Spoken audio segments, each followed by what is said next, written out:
Okay, Connor, can you hear me now? We're on mute. Just testing it out until we get it going. Appreciate you saying no audio. Hope you're having a good day. Going to be doing a watch party for the early prelims and the prelims. We got the Ultimate Fighter, 2 titles on the line. Some good undercard here. Andre Prolinsky versus Gerald Marchart as your early prelim headliner. And then, of course, on the other prelim, the main prelim, we got Chris Weidman versus Brad Tavares. Chris Weidman coming back after 2 years gone. It should be really fun. So we're going to be here on the watch party before the fights happen. We're going to do whole analysis on each fighter for you, break down the fight. During the fight, of course, be watching on ESPN. We can't have it on the stream, of course, copyright issues, but we'll be watching it, talking you through. And then after the fact, we'll obviously do analysis on the fight. So y'all stay in. We'll have a good time watching. If you guys have questions, comments, if you want to join, we'd love for us to have a conversation and chat, talk, and make this as interactive as possible. You can see on the bottom of the screen, I got the ticker going. A little bit about myself, if you haven't met me before. My name is Randy Silver, part of the Randy Silver TV. I'm a sports broadcasting student. I go to Dan Patrick School for Sportscasting at Full Sail University. I'm in the school specifically for sports commentating, sports reporting. Ultimate goal for myself would be a Sports Center anchor or being able to talk TV online. So being able to do this, I'm a massive UFC fan, been to multiple events. I got my girlfriend at UFC. She's now super into it. She's gone for the weekend, so I get to be able to stream and be able to talk about UFC with y'all and have a great time. So if anybody has anything they want to participate in, talk about, we will dive into all of it throughout the stream. Once the pay-per-view hits, we can keep going. We've got a big watch party, and would love to make this as interactive as possible. And we got the fight starting, so if you're not able to watch, they're on ESPN Plus right now. The early prelims, they're doing their preview. So let me go ahead and share my screen. Let's preview some of these early prelims fight for you. Give me 1 second to get it going. And then I fade it. Okay, let me zoom in.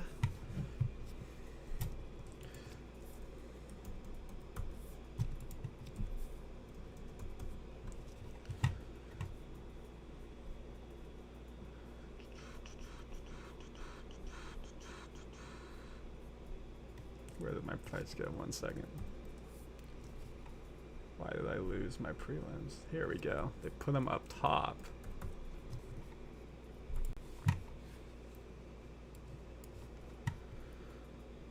Thank you, Connor. I appreciate it. So we got 3 fights in the early prelims. Silva versus Moraz. Petrosky versus Marchart, and that's going to be your main prelim, early prelim, excuse me, and then Lee versus Silva. So your first fight of the day, right now, if you're watching ESPN, they got Anik, Cormier, and Rogan doing their pre-fight. We'll do our pre-fight right here. 5-5 versus 5-7. Let me get one zoom out. And scroll up. 125, 125, they both weighed in correctly. Age 29 and 31. Reach is the same at 67 inches. Orthodox, so you won't have to worry about any southpaw type of issues coming up. Significant strikes. Moraz has the advantage, almost by 2x here. However, the accuracy goes to Silva, so she may throw less strikes that are significant, but she's a little bit more accurate. That could come into play if this game goes to decision. Excuse me, if this match goes to decision. Takedown average is 2.2 to 0.69. Not a bad number right there. However, that's pretty significant that this seems like if you look at the fight, if you're doing tail to tape, Silva has opportunity. If she can get it to the ground, she should be successful. If she can get multiple takedowns, if it goes to decision, she can win on points. Moraz does really not take people down, so she's got to win basically on her feet. Takedown accuracy is 50% versus 22%, so that pulls it out. If we want to break it down a bit further on Silva, let me see let's go all the fights. Let me scroll out. You can watch the early prelims on ESPN Plus. So if you can scroll in, you should go to ESPN Plus. In terms of links, there are websites out there you could take a look at. If you type in Reddit, I'm sure you could find something. But unfortunately, I cannot put it on the stream due to copyright issues. If we look at Silva's fight history, She has been pretty dominant up to this point. Most of her finishes are, or decisions, excuse me, are by finishes, which is really good. As we talked about, she's much better on the ground compared to the fighters she's got. So submissions here you can see up and down the board. However, there are plenty of TKOs here. She's been fighting for 10 years now, which is impressive. This is her third fight in the UFC, so she has a very, very long history outside the UFC, about 9 years before she turned a UFC fighter. So she's not some amateur on the prelims. She's someone who's been around the game a while, knows the ring, knows how to be successful. She got her way into the Dana White Contender Series with a submission in the second round. And since those, she has been on a fight night. Now she's to the big time. Obviously, she's on the early prelim, but this means she gets to be on a fight card, which is pretty cool. That's a pay-per-view. The difference between UFC, I'm sure all you know, versus boxing. UFC, like if you're looking at this stream right now, it looks like the arena is quarter of the way, halfway packed. Boxing people aren't going there to the main event. The main event, probably the real fights that they care about. So it's great to see that these young fighters, in this case, you know, someone a little bit older but younger in their UFC careers, able to come in and have fans. So that is Silva's record right here. She's nickname is the Killa. And then if we type it over to Moraz, let's get her in here and look at her history.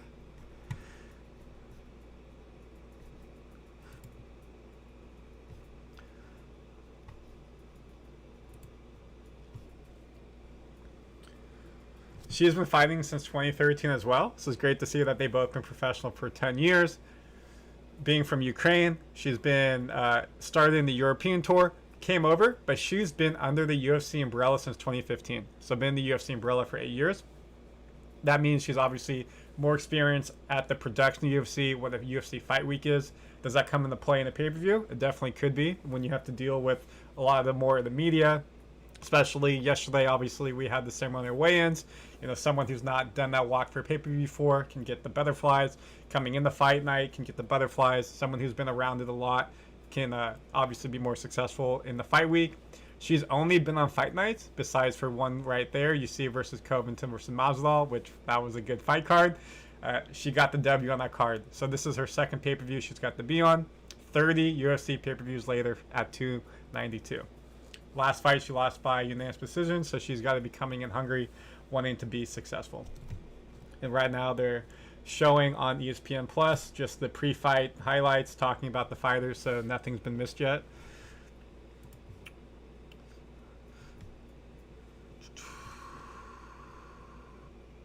Okay. What is Twitter saying right now? Let's show you the latest.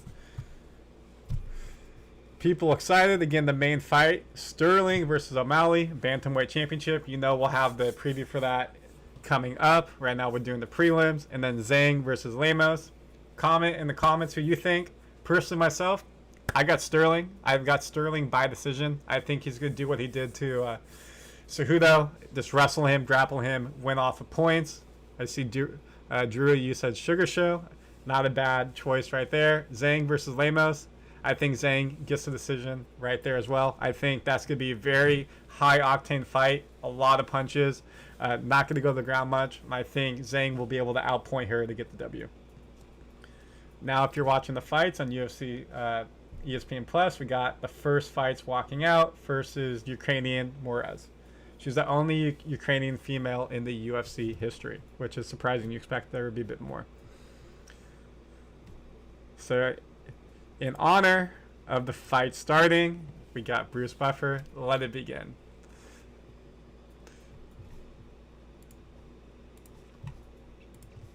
Okay.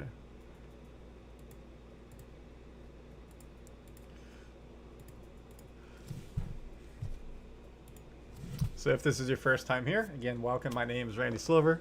This is The Silver Lining, one of the video podcasts I host on my channel, Randy Silver TV. We are just doing a watch party for the early prelims and prelims. Please go ahead and comment your thoughts, questions. Let's make this a dialogue for all fight fans, MMA fans out there. Want this to be a really fun time for all of us together. They're just doing the walkouts right now. So once the walkouts come, we'll start doing some commentary. We'll do some chats, everything around it. We'll have some fun together. Anybody have any questions or comments that they would want to talk about initially? Nope. Okay. Just taking this fight again. We got Silva versus Moraes. Should be a pretty good fight. Starting the card, you know they're going to want to be hungry. They're going to want to start the card with a show. They're going to want to really dive into everything to be successful. And start UFC back in Boston with a bang. You can see behind me on my left shoulder, I got my Curry jersey. On my right, I got my Draymond jersey. I used to live in San Francisco. Been in California most of my life. Now I live in Florida for sportscasting school, but I'm a Warriors fan through and through. TD Garden's got some good memories recently. Curry had historic Game 4, baby. It was great. And we beat the Celtics in the NBA Finals. So great to be back in Boston for UFC, and great memories for the Warriors in TD Garden. And moreover, just as MMA fans, obviously TD Garden's pretty dang historic. When you look at the Bruins and what they've achieved there, you look at the Celtics, of course, what they've achieved there. To be able to be an MMA fighter and be in such a historic venue, such a historic city, this shows the rise, obviously, of MMA, UFC, what they're able to achieve.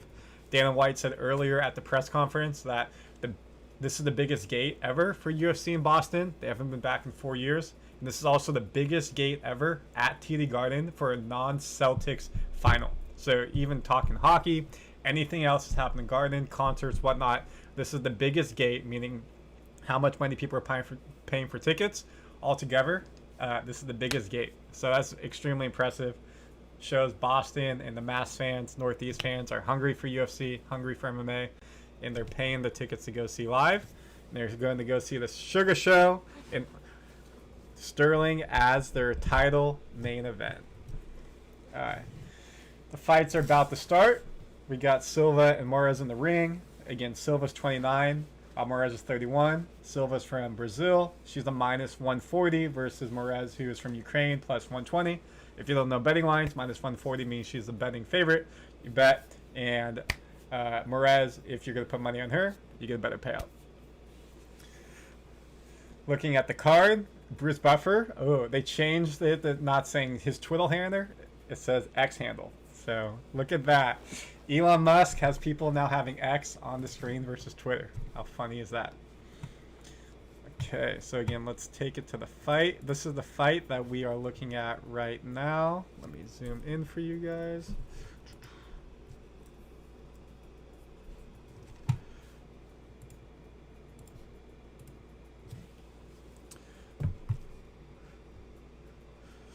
Silva versus Moraes. If you want to watch, it's on ESPN Plus. Right now, Bruce Buffer is doing his introduction. If you've never been to a UFC event before, his introductions are so much fun. The whole crowd gets into it. My friends and I, we went to the Gane versus Ngannou in Anaheim. We lived in San Diego. It was easy drive up. My parents live in Southern California, so we got lunch around the arena, and then boom, went straight there after lunch. Oh, it was great. It was really fun. That was also Figueroa versus Moreno. I think it was the third one. So it was a fun card. Never been to a UFC event. I highly recommend going. Okay. Now it's time. Fights have started. The ring girl just went around the ring. Moraes Silva is up. We got to link up. The Moraes beat Silva in 2014 by round 1 armbar. So this is a rematch. And now the fight has started. So again, if you're on ESPN Plus, go ahead and take a look. You can see right here, we got up on the screen the UFC Fight Center on ESPN, so you can see the total strikes, and we can talk along. If you have any questions or comments, go ahead in the comment section there, and we can have this watch party. It's begun. Middle of the ring, both are just hanging out, throwing punches. Again, they're both orthodox stances, so nothing you have to worry about southpaw. Silva is in black, while Moraes is in white. Looking at the fans around, definitely open seats as you expect for the first fight of the night. People probably in the back or at the concession stand. That's just for the area around the cage. It'll be interesting to see what celebrities are in the crowd. Obviously, probably a lot of Boston locals. Wouldn't be surprised if Dave Portnoy, Barstool's there. You know, Kraft and Dana White are friends. Other people around Boston who are famous probably would expect. You know, I don't know if the Patriots have a game right now or when their preseason game was. We can look that up really quick.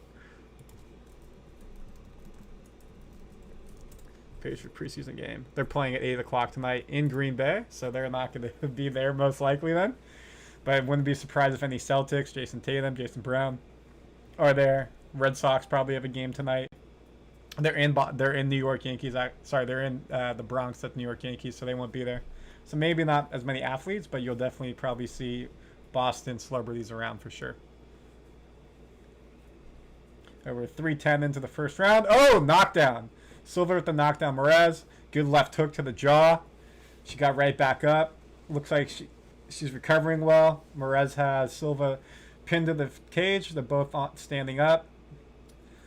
Maybe a little bit wobbly, but she could be using this as a way to rest. But they're wrestling up on the cage, standing up.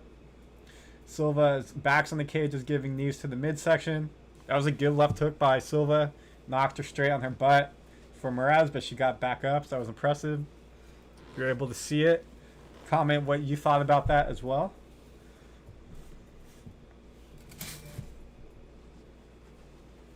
You look at the stats already. Silva's got 52 strikes to Morez's 37. Morez only landed 3, while Silva's landed 32. That's a big drastic change. Drastic in total strikes.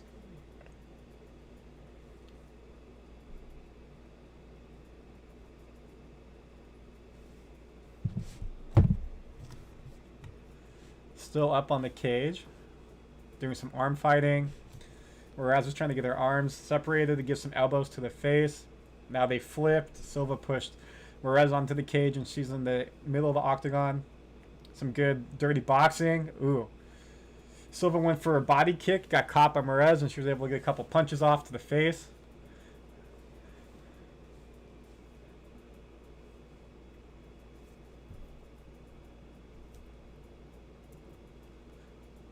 They're back in the middle of the octagon, throwing some punches. Silva's outlanding 47-18 on the strikes. Significant strikes, 25-12. So she's basically doubling her. And on the standing up, we said before the fight that she would have the advantage getting down to the ground, which is what she just did. She took down Morez, was able to do a leg lock, get her down. She's on top of her, almost in full guard. Morez is on the bottom, trying to do some jiu-jitsu. Silva passes the half guard, passes over to on top of her head. Morez is trying to do an arm lock on her. Now she's just playing defensive on the ground.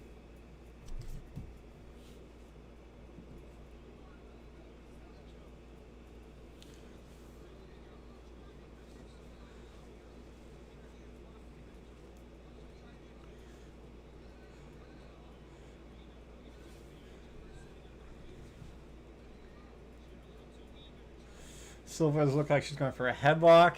She's now technically in the bottom position. She's on her butt while Morez's head is caught under a one-arm choke. She's trying to pull it out. Headlock is getting much tighter. She's pulling down. 10 seconds left in the round. Whoa, that's a deep headlock. Will she survive? Oh, she tapped! Oh, she tapped before the bell. Oh, she got the tap. With 2 seconds left in the round, she got the choke, the tap. Wow. That was impressive. 2 seconds left in the round. Silva got the tap. Headlock choke. Oh, my word. What do y'all think about that? Comment your thoughts. That was wild. She could not survive until the round. We will get you those highlights from Twitter. Don't you worry. We'll be able to show it off of Twitter once it's live. But she took her down, like we said. What did we say in the prelim? In the analysis. If she gets her to the ground, Silva has the advantage. And she did. Now they're showing the highlights of the fight. Silva on top, standing up. Good left hook, as we said early in the round, to knock her down.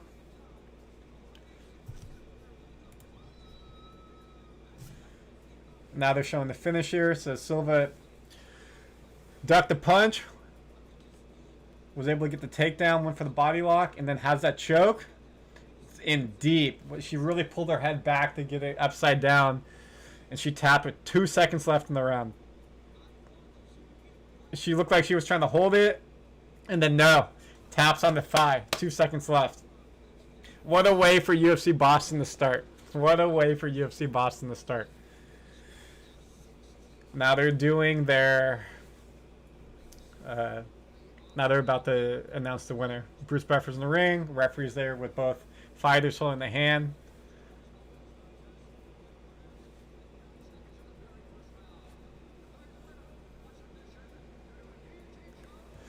With the guillotine choke, Silva, Karine Silva with the W. Congratulations to her.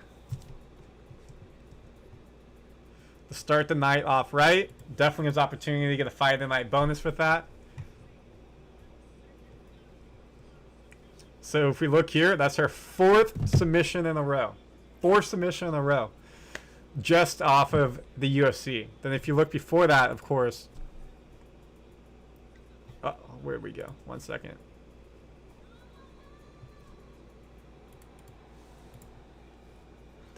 Four submission entering the UFC. And then before that, she had another 3 submissions. So she's submitted 7 opponents in a row. Woo-hoo-hoo-hoo! That's pretty badass. And then the TKO. So she's won 8 in a row. Very, very nice round. Very nice run. 29 years old. She's making her way. Definitely someone to be looking out for in the division, in the flyweight division. So now let's see if we can go ahead and get you Karine Silva. All right. Here we go. So now if you're not able to watch, let's watch the highlight together because now it's on. Let me see if I can get the sound for you guys. On the horn. Wow. I can't get the sound for my mic. But now we can watch. So let's show it. Let's get it big.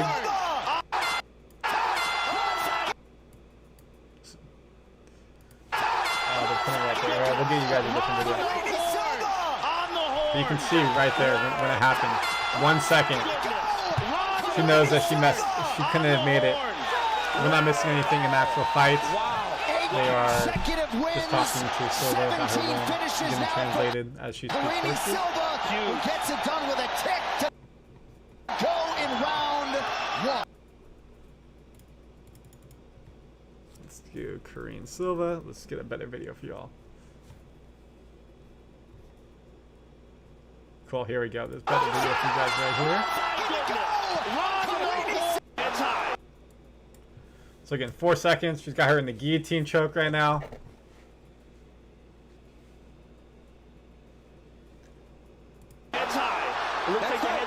See, look at that right there. She's like, I'm trying not to tap. And then this is so tight, she does it with 2 seconds.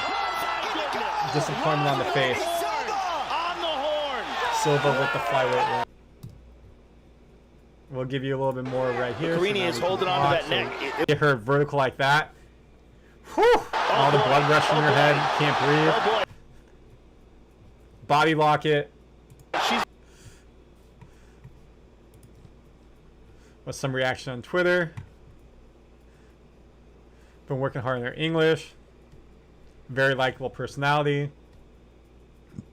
Already know submission. Got that choke in at the buzzer. So good for her. Kind of reminds you when Cody Garbrandt won by that boom right hook at the buzzer. A little bit different. This was 2 seconds left in the choke.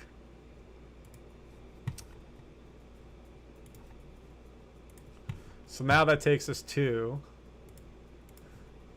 the second fight tonight. So let's just recap really quickly. My name's Randy Silver.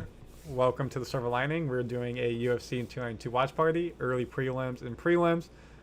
Thank you so much for coming in. This is a place of come talk about fights. Let's have some fun together, chat, do pre-fight analysis, commentate during the fight, post-fight analysis. I'm in school for sports broadcasting, so this is fun for me to obviously talk what I want to talk about the rest of my life. Fighting, MMA, UFC, participate with fans as we all love UFC. Get to watch some banger fights together and have some fun. So let's preview the second fight as they're going into it right now. Let me go back to the other screen for y'all.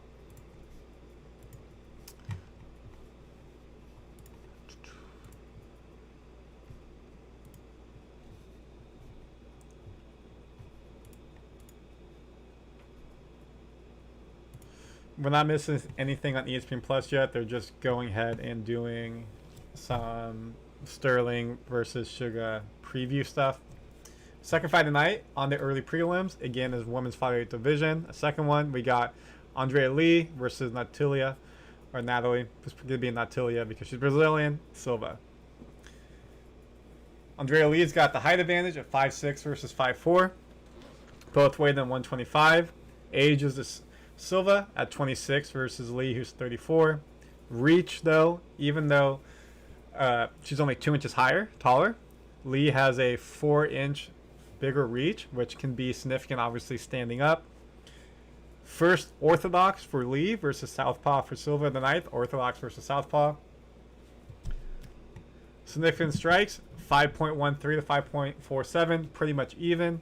Their accuracy is 53% to 58%, relatively even. Takedown average, 2 for Lee, 1 for Silva, so she is doubling the takedowns. Does that mean she has a better advantage on the floor? We'll find out. If you look at the accuracy, 58% for Lee versus Silva, 33%.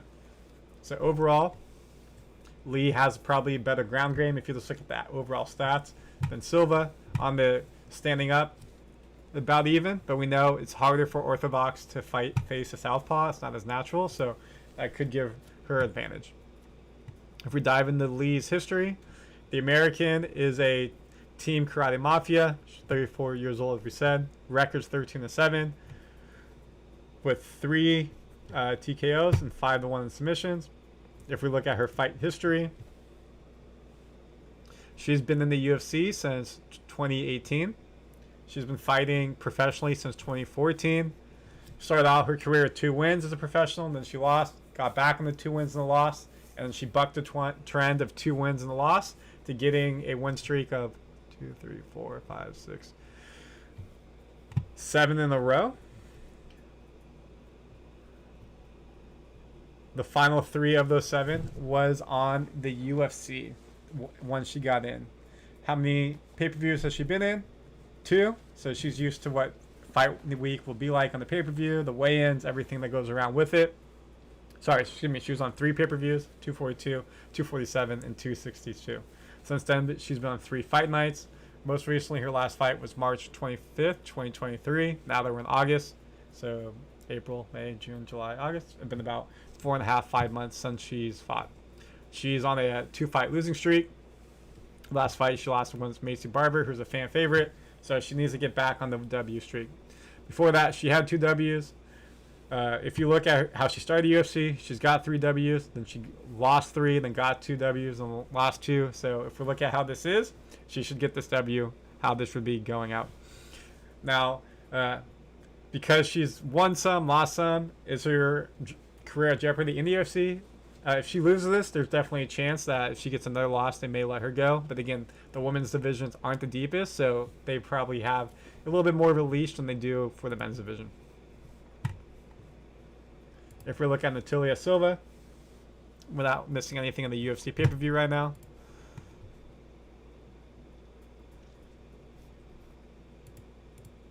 they're just previewing this fight.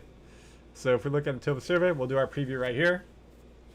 She's 5'4", from Team Fortrala. She's a southpaw, so again, that can give people some issues who are orthodox. She's 15-5 with 1 decision, 5-1 KO, 7-2 submission. We look at the fight history.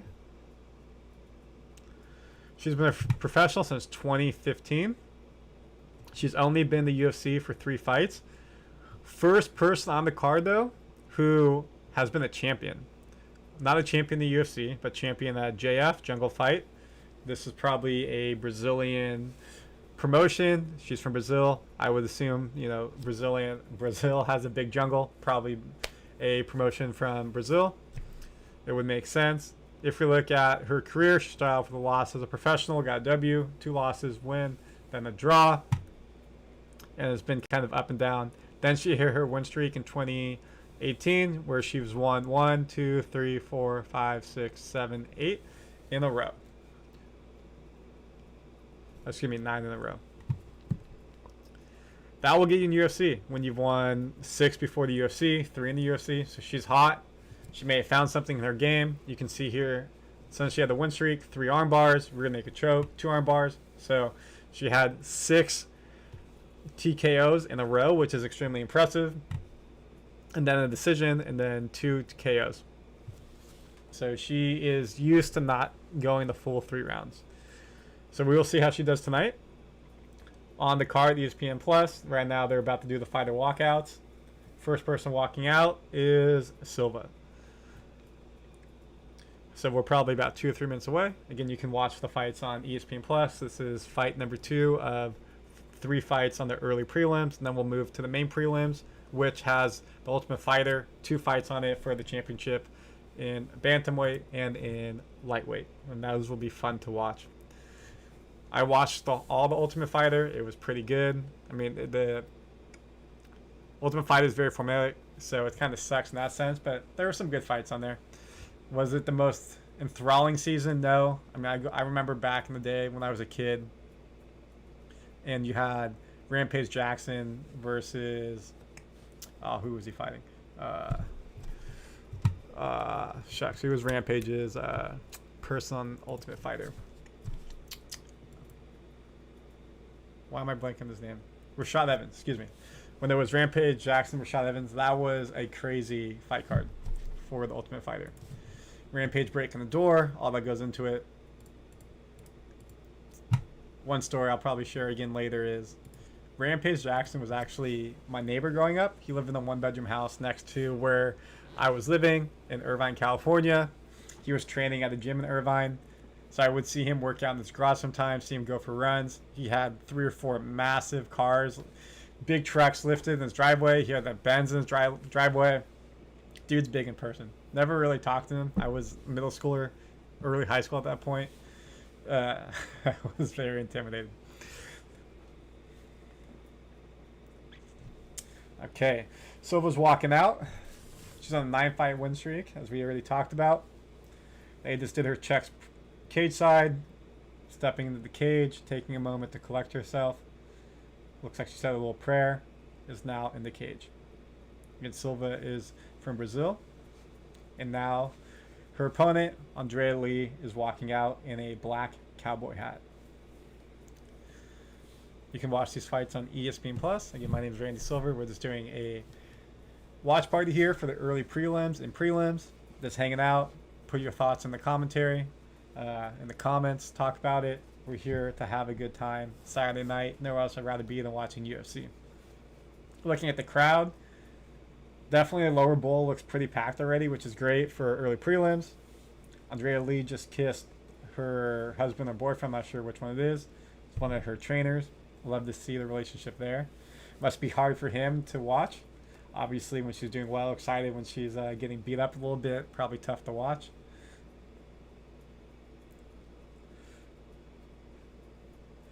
They just put a stat up there that she's one of 2 female fighters active from Texas right now.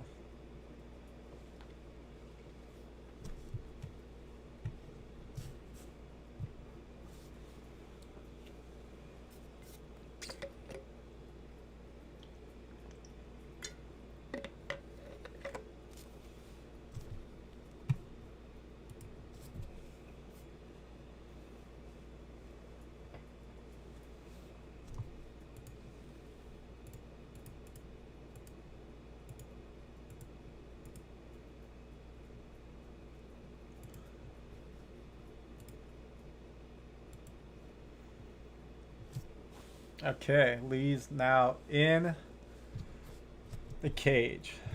Let's go back for y'all, and we'll get the stats up and going, so that way you can watch. We can watch the stats live. Let me get back to it for you. 1 second. Okay.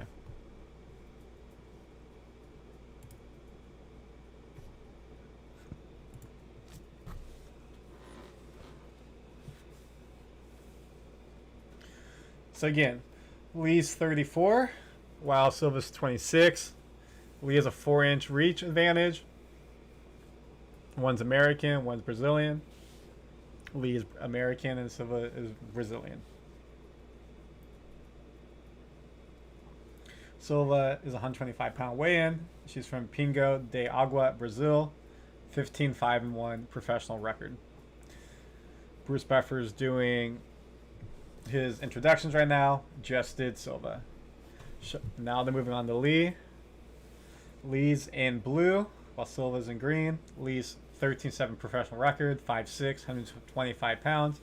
Fighting out of Shreveport, Louisiana. She's a 260 underdog. So that means that Silva, the Brazilian, is the betting favorite.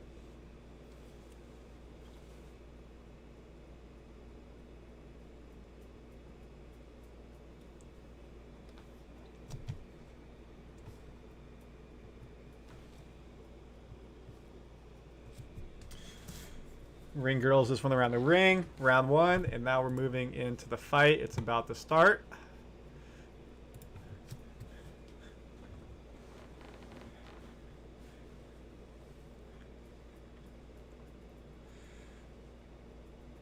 Boom, and the fight has started. Lee's ranked 13th in the UFC for her division, while Silva is not ranked. Silva's in black, Lee's in blue.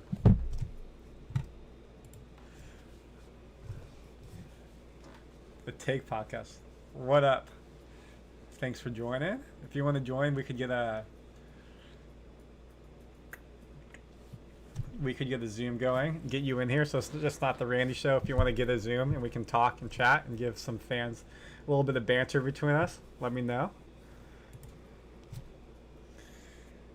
30 seconds in the fight. In the middle of the card, they're just hanging out, fighting. Some punching, some kicking. Nobody's tried to take down yet.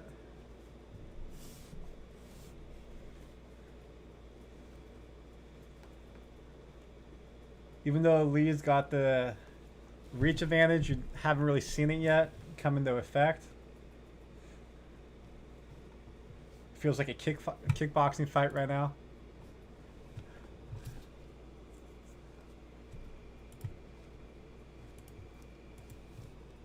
Sick. I'll get a Zoom going when this is over, and I'll send it over to you. Cool, that sounds good. I'll send the email. We got kick fight going, a minute and a half in.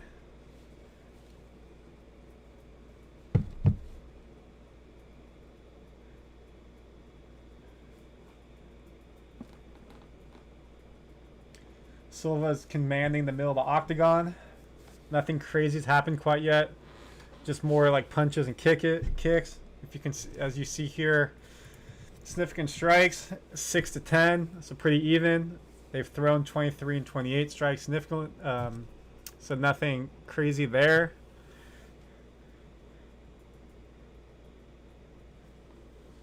Feels like they're feeling each other out. 250 left in the first round.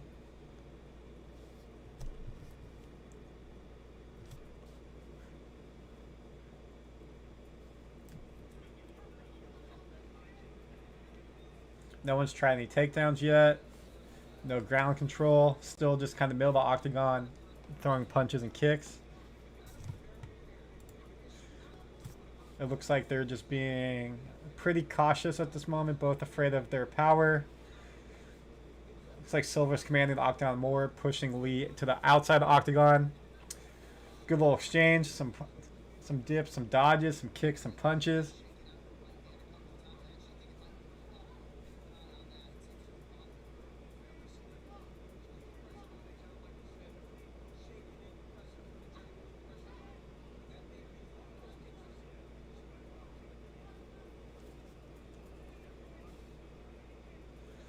$150 left in the fight. Nothing crazy's happened. Again, still middle of the octagon. Lee just did a kick and Silva checked it. As we said, Silva hasn't really gone decisions much, so you wouldn't expect us to go 3 rounds. She's been getting a lot of TKOs lately. But nothing's gone on the ground yet. Silva looks like the more aggressive fighter. Her kicks look really good. She's able to kick in the body, kick up in the head. Still both in the middle octagon. It looks like there's some blood already on Lee. I can't tell where it's from. It looks like her nose. Yeah, but Lee's definitely bleeding. You can see it across her body. It's rolling down her stomach. Yeah, her nose looks broken. I didn't see where it was, but a kick or a punch must have got through. Lee's nose definitely looks broken. And we'll make sure to show you all the highlights on Twitter after when it's available. We can't show the fights here on ESPN Plus. Copyright issues to stream them. But if you have the ability to go to ESPN Plus, you can watch it live.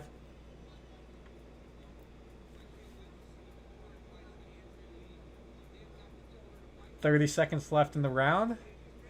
Lee's in the middle. Blood is now dripping to the octagon. First blood hitting the mat of the night. Ooh, Silva did a nice spinning back kick. Did not land. It was blocked. Lee's face is definitely batted. You can tell that she's been bleeding from her nose. That's not going to be fun the rest of the fight. Obviously, trying to breathe. If you blow out, it just messes your nose up that even more. 10 seconds left in the first round. This has definitely been a kickboxing type of first round. Round 1 over.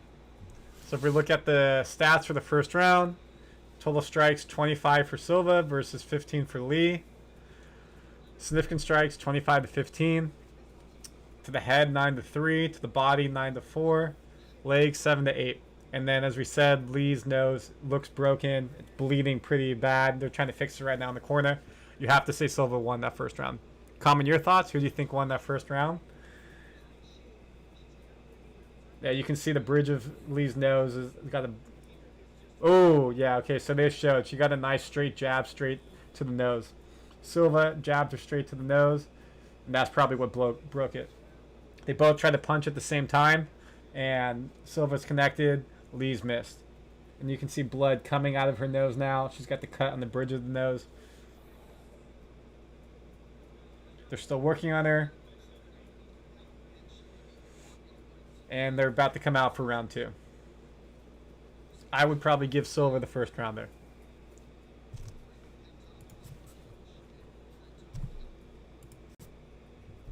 Okay, we're starting round 2. UFC 292 early prelims, Boston. Flyweight bout, women's division. Number 13, Lee versus Silva. Lee's in blue, while Silva's in black. Lee's nose is still bleeding from that first round punch. So you have to see how that's going to affect her in round 2, how she's compromised. Silva's doing a good job at turning her hips, faking some kicks, putting the kicks out, using her kicks to lead for the punches. Very much a kickboxing fight. 30 seconds into the second round.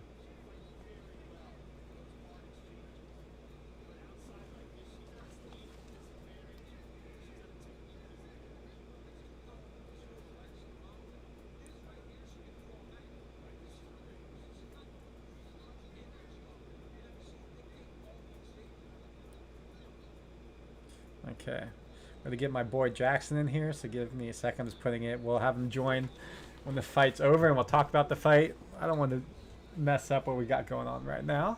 We'll get Jackson here from the Take Podcast. Go follow them. Give him a subscribe. Big MMA guy, big football guy as well, so we can have some fun chatting. 3:30 left in the second round. Still a kickboxing fight. Lee's commanding the middle of the octagon, while Silva's on the outside, kind of maneuvering around. Very nimble on her feet, kind of bouncing around like you see a basketball player, football player, kind of shimmy and shay. Ooh. Both did the kick at the same time. Both landed. Lee still got blood coming out of her nose. She's doing a good job at covering her face, though, while she's trying to fight here. Obviously, if she gets hit in the nose again, it's not going to feel good. Ooh. Silva looks fast. She just did a left-right punch combo into a left kick. All three for the head.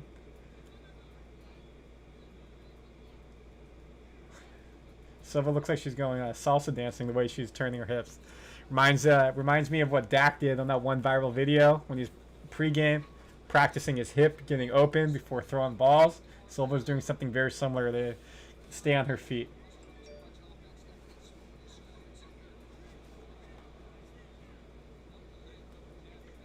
If you're just joining, I see some more people joining. Welcome to the UFC 292 early prelims and prelims watch party. We're just hanging out. Please comment your thoughts in the chat about the fights. They're on ESPN Plus. We've done some pre-fight analysis. We do commentary during the fight, do post-fight analysis. We'll make sure to show you all the Twitter videos as they're coming up as well. As you can see here at the stats on the screen, Silva's winning significant strikes 34-20. Nobody's tried the takedown yet. It's been a very much kickboxing fight. There's less than 2 minutes left in the fight now for round 2. Still standing middle of the octagon. A lot of kicks, a lot of punches. Silva's face looks clean. Doesn't really look like she's taking any significant damage. While Lee's nose is bloody. It's bleeding throughout the octagon. It's got to compromise her breathing, compromise her ability to want to strike, want to put her hands up to try to protect herself.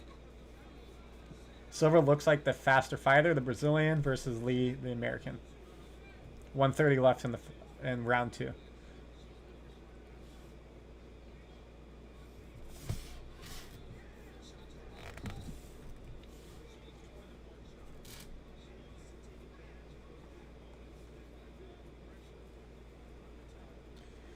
About 1 minute left in the round.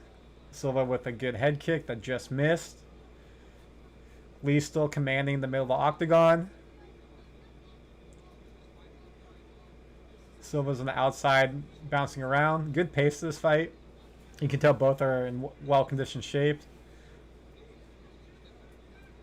Someone gets a takedown here in the last 45 seconds of the round, they probably win it. It's been a very even round. No significant damage really to each person. A lot of punches, a lot of kicking. Crowd starting to cheer a little bit. Applaud the fighters. Again, Silva has about 40 total strikes while Lee has 24. 14 to the head for Silva versus 6 to the head for Lee. 20 seconds left in round 2. Now Silva's in the middle of the octagon while Lee's on the outside. They're staying really like on that monster sign in the middle of the octagon. Spinning heel kick at the very end for Silva. It just misses. 5 seconds left in the round. 3, 2, 1. And now we're at intermission between round 2s and 3.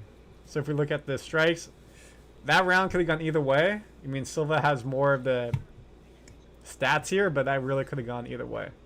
So if we go to Natalia Silva, let's see if we can pull this up for you on Twitter. Give me 1 second. Oops.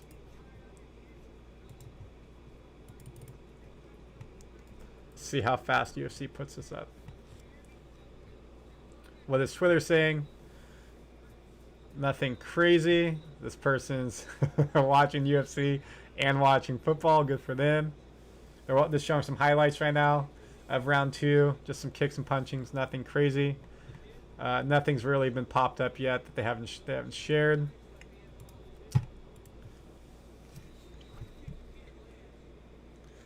So moving to round 3. Probably Silva 2-0 just because of the stats. Silva definitely won round 1. Can't say about round 2. Could have gone either way, but stats would say Silva. So Lee's definitely got to try to probably get a knockout this round to win the fight. Women's flyweight division, round 3, early prelims. Second prelim of the night on the early prelims. There's 3 early prelims. And then we get to the main prelims. 10 seconds into round 3. And Lee's in blue, Silva's in black. Staying middle ring around the monster sign, kickboxing fight. Someone's really needs to go for a takedown. They can win this fight with those points.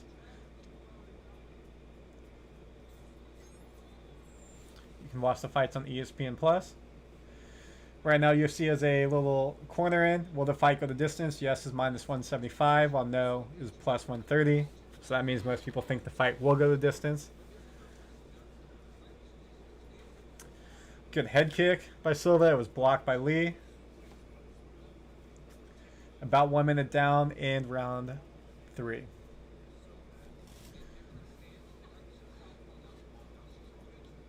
Four minutes left in the fight. They're putting some graphics in bottom left, some Twitter, excuse me, X, what people are saying. Most people are saying Silva, has won 2 rounds. 20-18 is the card, as I predicted. So it looks like Lee definitely needs this knockout to win the fight. Silva's doing a very good job, though, at maneuvering, staying out of her range. Again, Silva's got a 4-inch reach disadvantage, but she's really staying outside and finding her shots and moving and getting out. So the reach advantage isn't that effective right now for Lee.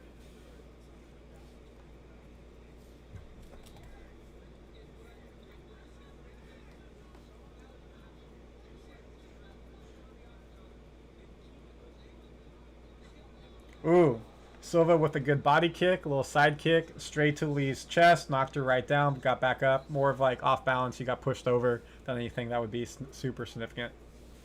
But technically, it's considered a knockdown, I guess. Lee's nose looked like just stopped bleeding a little bit, which is good. Cut man's done a nice job there. 2:45 left in the fight. Silva is definitely winning. Again, you look at the significant strikes here. Silva is basically doubled Lee in all the categories, besides for kicks to the leg.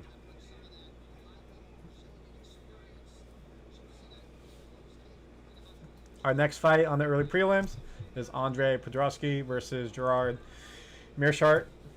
If I pronounce their names wrong, I apologize.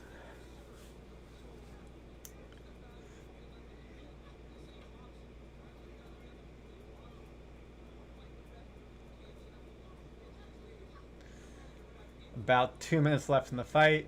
Again, still staying in the middle octagon. Silva's commanding, staying in the middle on top of the monster sign, while Lee's on the outside in blue.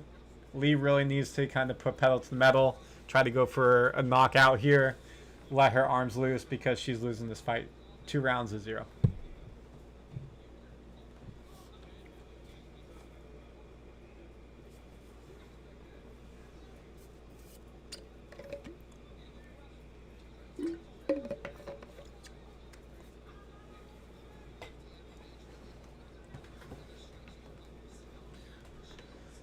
.130 left in the fight. Again, just staying in the middle. Not the most fun commentary on my part to be able to talk here. Nothing significant is happening. No takedowns. Not a lot of action. Just really staying in the middle. Kind of still almost like feeling each other out. Kicking and punching around the monster sign on the ground. Staying out of range so you're not getting hit, but trying to get in and get out. Silva's definitely the faster fighter here. She's throwing her 2, 3, 4 combos. Moving in, moving out. Really doing a great job negating the reach advantage that Lee has. And you can see this again by the stats on the screen. Silva's doing a great job here.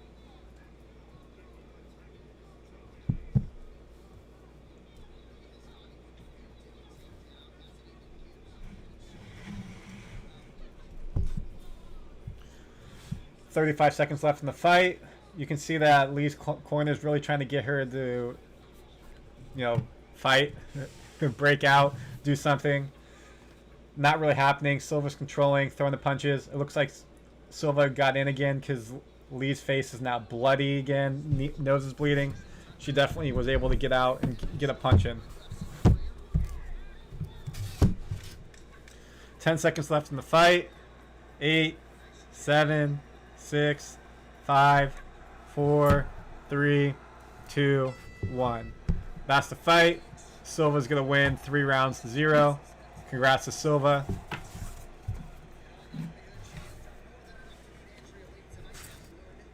She knows she won. Look at Lee's face. We'll get some photos up on Twitter from you. It is battered and beat. Not the face you want to look. Okay, so while they do this really quick, we'll have this up on the screen. We'll do some analysis. I'm going to get Zoom going to get my friend Jackson in here, and we'll be able to have a dialogue together. So give me 1 second. Got to just open up a Zoom.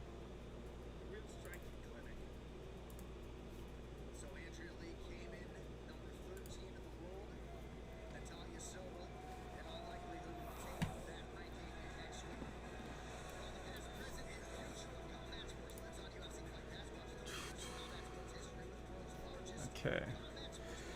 They're about to go to break on the telecast.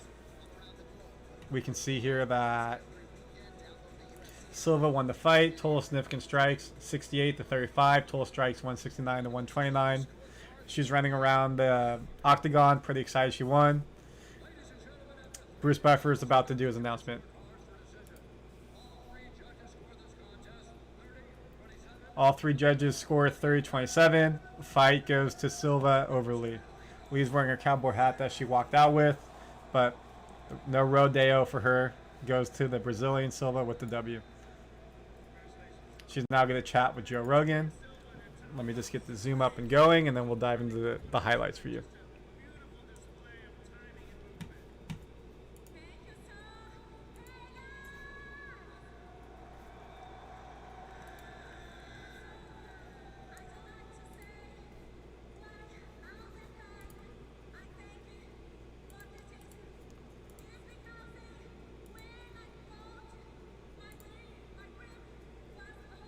Alright, invite, email, Gmail. Alright, Jackson, if you're out there, I'm sending you the invite right now to your Gmail.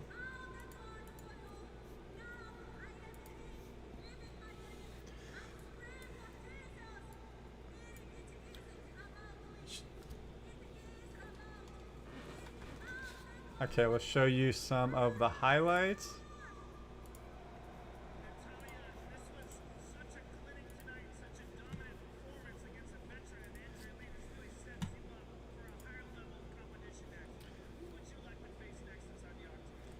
Joe Rogan's just talking to her.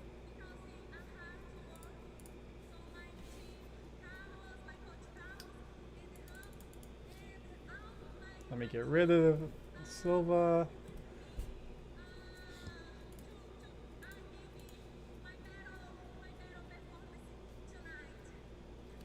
All right, so let's show you some of what we were talking about. So you can see here the punch got through. Bleeding down her body. You can see that the nose, on the blood on the bridge of the nose, coming out of the nose. Tough look, tough night. Again, her boyfriend was right there. This is your winner, Attila Silva. This was at the pre-weigh-ins. Let's see if we can get a picture of a video of the knockout. Okay, here you go. Here's her celebrating after getting a hand raised. Let's see if they have a video of the actual punch.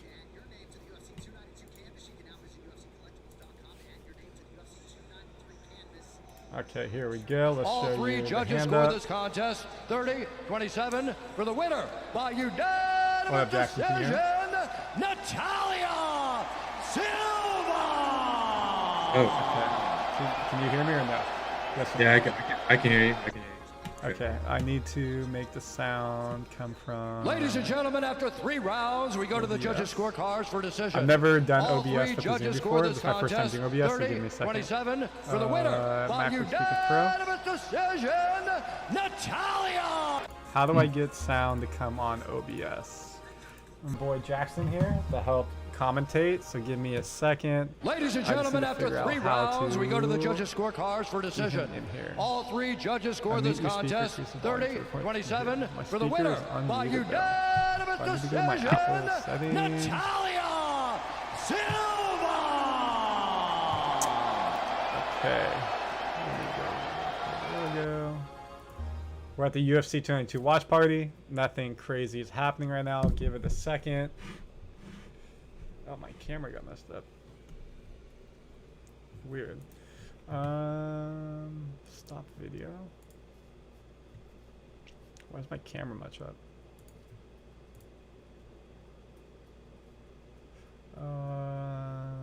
Use pan capture, video capture.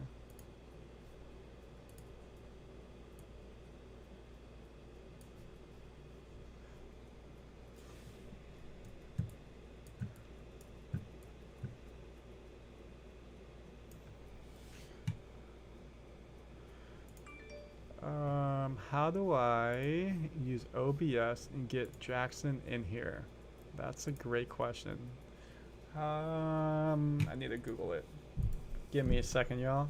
How to zoom someone onto OBS. Learning on the fly. How to connect OBS and Zoom. Try bringing your Zoom back in OBS so you can desktop or window capture. So I need to do a OBS desktop capture. So if I go to camera, full cam, I want a camera 2 box. Why is this doing this to me? Why is it messing up my camera? Sorry, y'all, give me 1 second. Having some technical difficulties. Video capture 2. I want to bring someone in on Zoom. How do I do it? How to zoom someone onto OBS.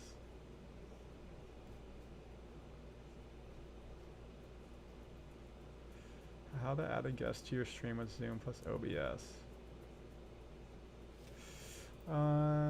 We're not missing any fights or doing commercials right now, so give me a second, y'all. Jackson, I apologize. I'm trying to figure this out. I've not used OBS in this capacity before. If you know what OBS stands for Online Broadcasting System, it's how you stream yourself. OBS, so I need to do monitor 2. Video capture the monitor 2, return video external output. So if I bring Jackson to monitor 2 and I do, I need a third monitor probably. What if I do this? Okay, they're doing some walkouts. First out is Gerard Mearshit. Which all of these? Zoom speaker and Zoom and microphone, voice and meter. Maybe I need to do this.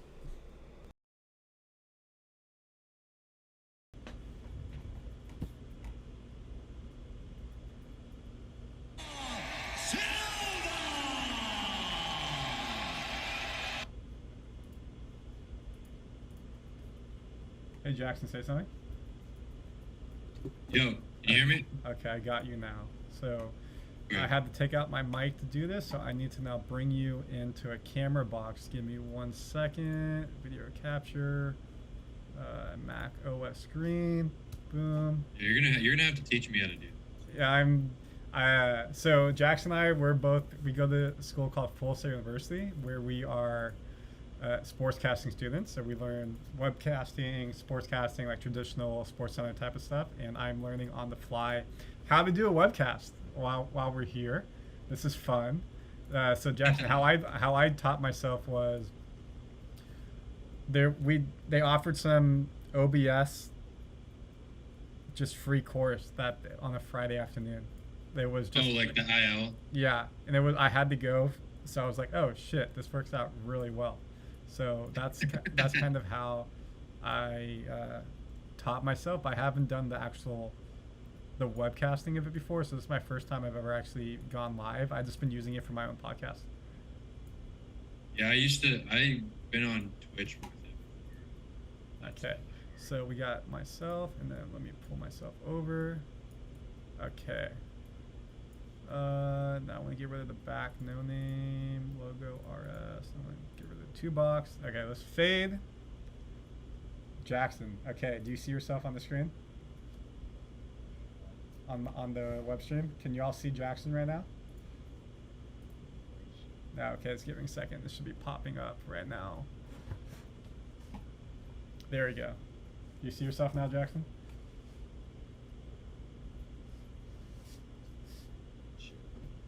Now I do.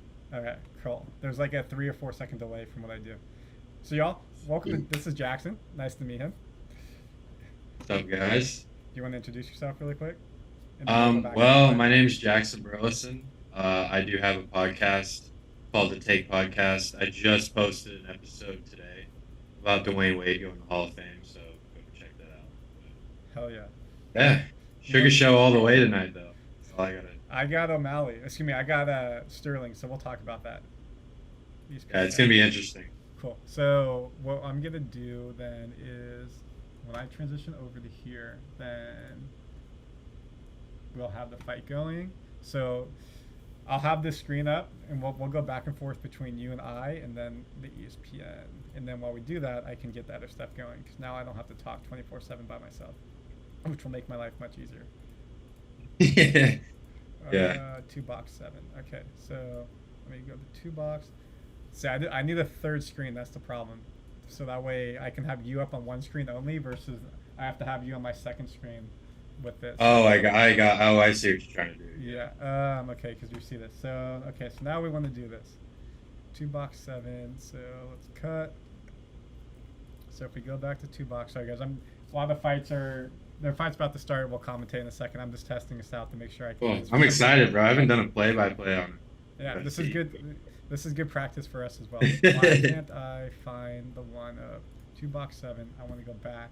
So that brings Jackson in. So that's how I do this. And then if I go to 2-box little, I can fade to this, and then we'll bring up the fight. So now we see the fight. I just got to zoom out. UFC. Where's my UFC? It's just a delay. All right, so the fight up now is your final early prelim. Andre Petrosky versus Gerard Meerschaert. If you look here at the tail of the tape, Bruce Buffer's doing his introductions right now. 6 foot versus 6'1". So Gerard's 1 inch taller. Petrosky weighed in 186 versus 185. Herb Dean's the referee for the fight. It's about to start. 32 for Andre versus 35 for Gerard. 73-inch reach for Andre versus 77 for Gerard. So he's got a bigger reach, and he's southpaw while Andre switches. So this should be interesting. And then if you look at the overall strikes, they just switched it out. That's okay. Jackson, who do you got to win? This fight. I don't know. I was trying to get the fight. I was trying to look at their stats real quick. 20 seconds in. Nothing crazy's happened yet. As you can see, no real strikes. Definitely feeling each other out. Petrosky's in gray, while Meerschaert is in black. Petrosky's got some crazy haircut. Look at that. Side of his head. He's got like some green. He's got some designs cut in the back of his hair. Very interesting.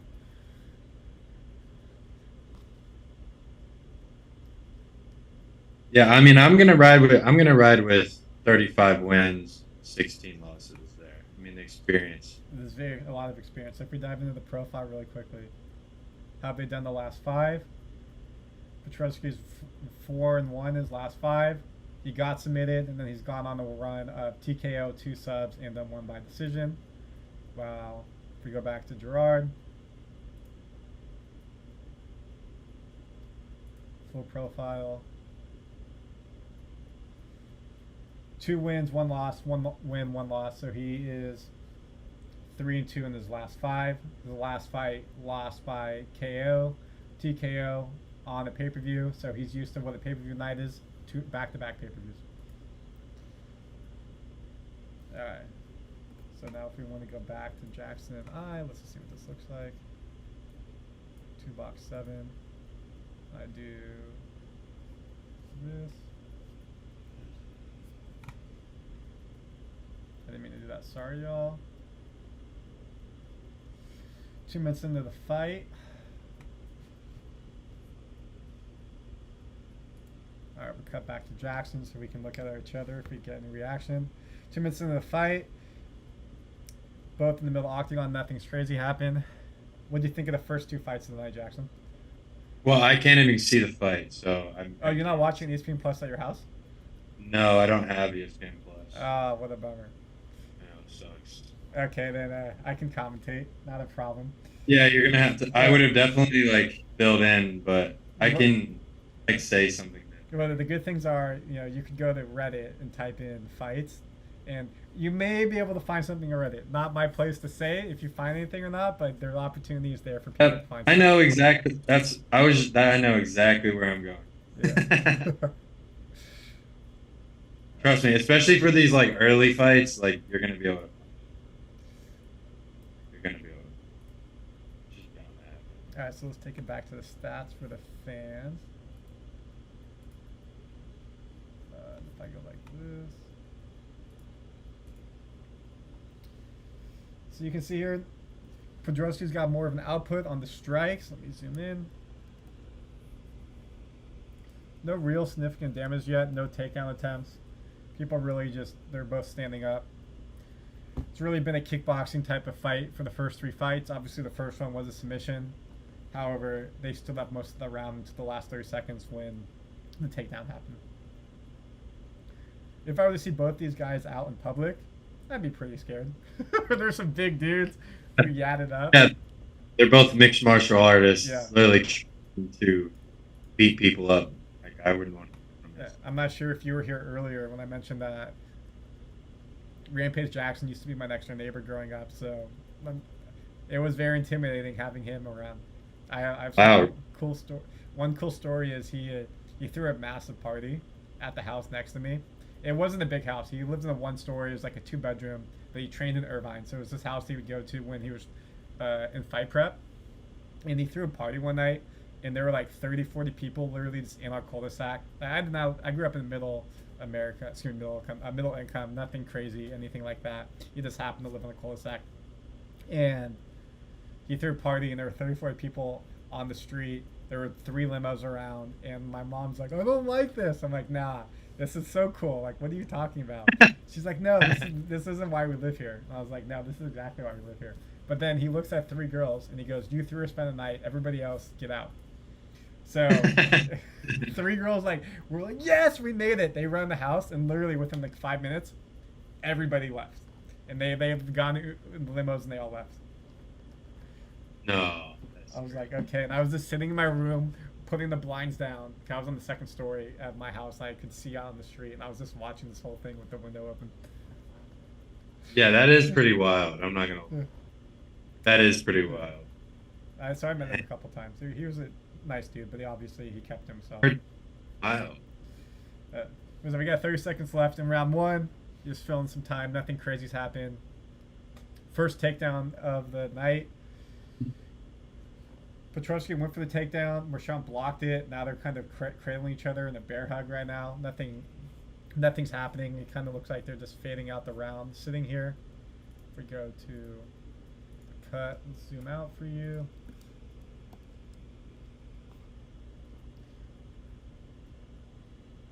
And that's the round 1. In terms of the stats, 43 strikes to 35, so Petrosky had more strikes. Significant strikes, 12 to 10. It was about even. Head, 9 to 7. Control time, 17 on the ground, but nothing was happening. They gave him the takedown, but really nothing happened. So that was a pretty even round. I mean, if you look at the numbers, it's a toss-up who won that. You look at people's faces. Both faces look relatively clean. Nothing crazy happened. You have any thoughts, Jackson? I just wish I could get the fight up. Hey, I want to watch it. I like good mixed martial arts. Like everyone does. Honestly, it doesn't matter who's fighting. I'm always intrigued.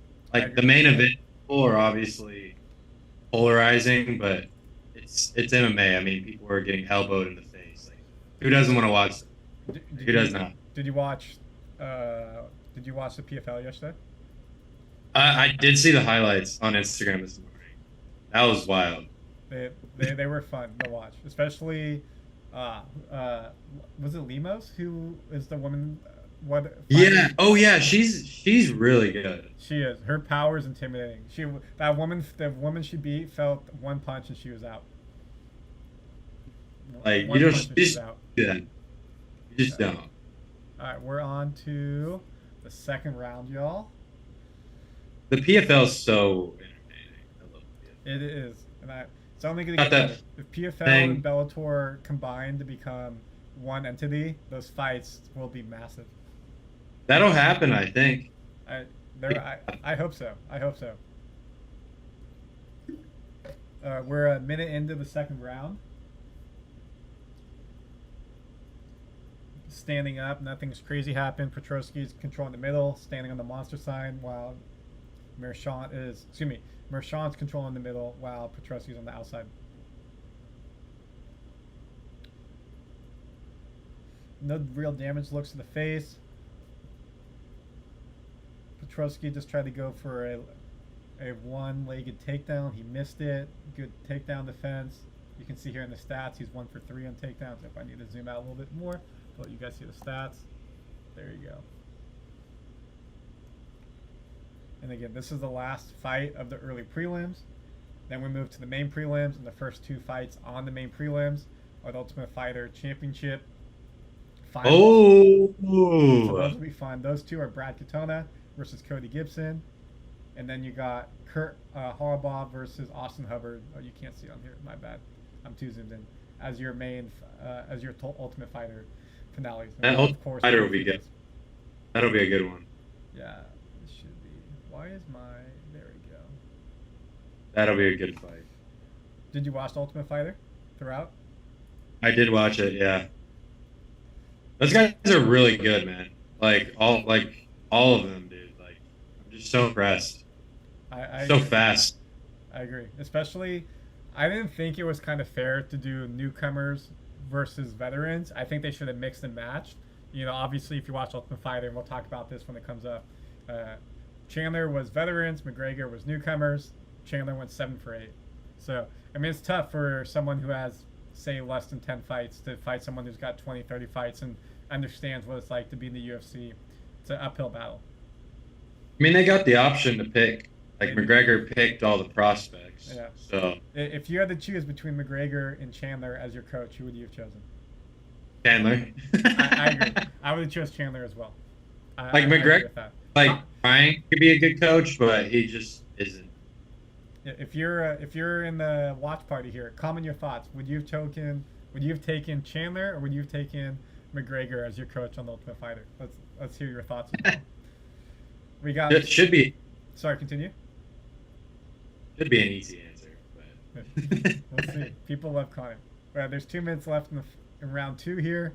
Nothing's crazy happened. Haven't missed much. Again, you're looking at the stats here. We'll show you some Twitter videos after the fact of the highlights, as we've done for all the fights. Just can't show you. Unfortunately, ESPN Plus copyright. Don't want to get my YouTube taken down. Randy Silver TV. Go take a look at it.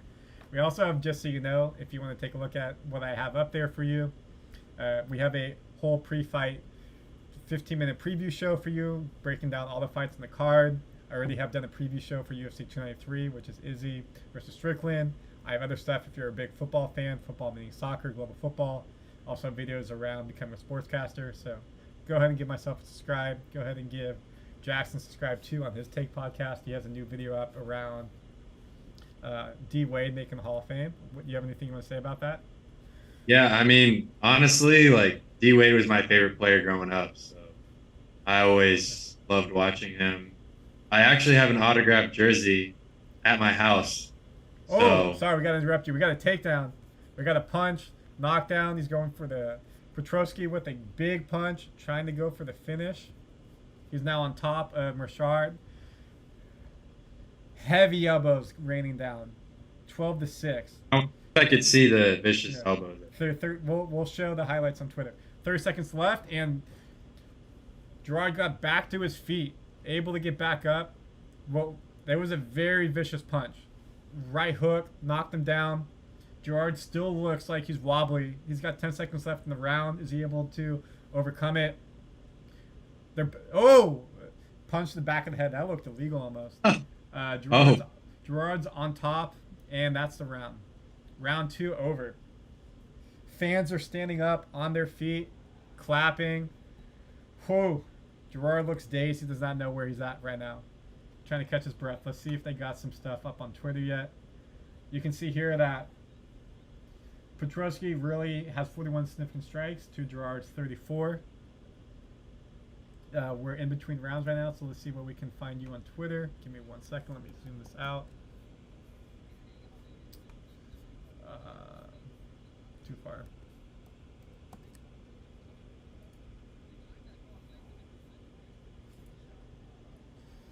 Excuse me, there's a left hook that knocked down Gerard. Straight flush to the left jaw.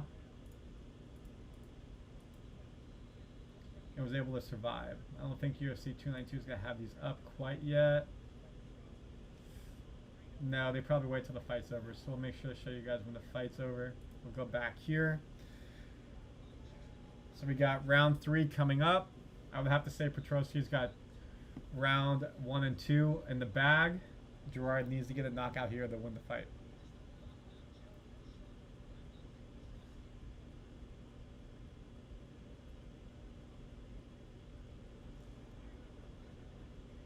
So Jackson, continue with what you were saying though. I apologize.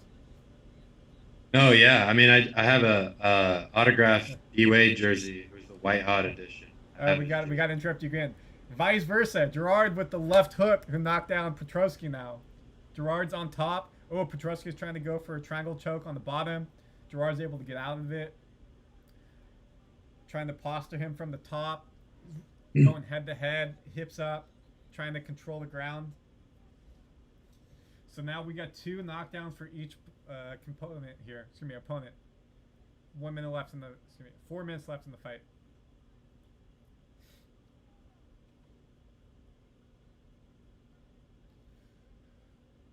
Gerard's still on top. Has Petrosky flat on the ground. Gerard's up on his 2 feet. Head's in his head, on his chest. Basically in full guard, but nothing crazy's happening.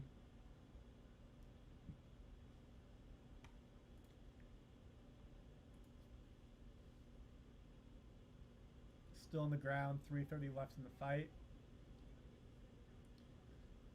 Petrosky on the bottom. Marchand on top in full guard. Trying to get some punches off, but Petrosky's doing a good job at hugging him, keeping his head to his head, keeping his arms locked. Referee just said, hey, you got to do something, or I'm going to stand you up. A couple bodies to the head, a couple punches to the body, nothing crazy.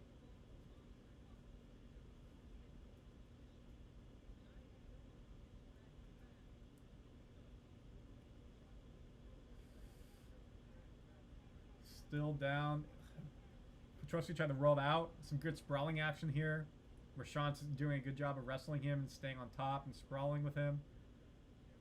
And now they're both back up to their feet. Petrosky's face looks battered from that. Marchand's face looks battered from round 2. You can tell that they're both a little bit lethargic at this point. 2.5 left in the fight. Both have a knockdown. Both have been wrestling a bit. But Marchand looks like the better fighter at this point right now. He looks a little bit more fresh. Both are breathing out of their mouth. Throwing some heavy punches. If one lands, this could be the fight for either fighter.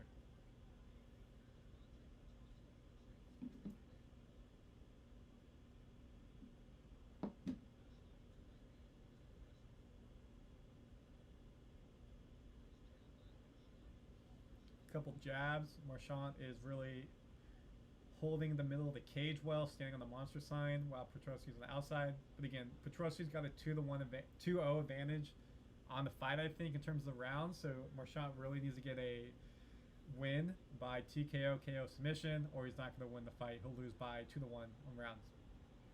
Some sprawling. They're both back on the ground. Now Petrosky's on top. It's kind of like a fake takedown into a takedown. And they both kind of slip to the ground, but Marchand's on the bottom while Petrosky's on top. 1:30 left in the fight. 1:30 left in the round. Marchand has Petrosky by 1-arm choke. Nope, out of it. Petrosky is now in Marchand's half guard.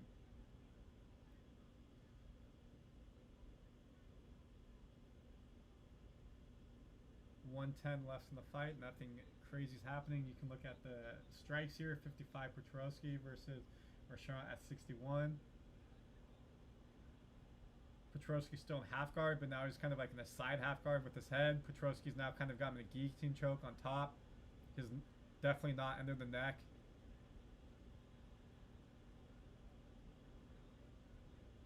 It's more of like a body squeeze. Nope, arms released. They're both sprawling, fighting, and now they're both back up to their feet.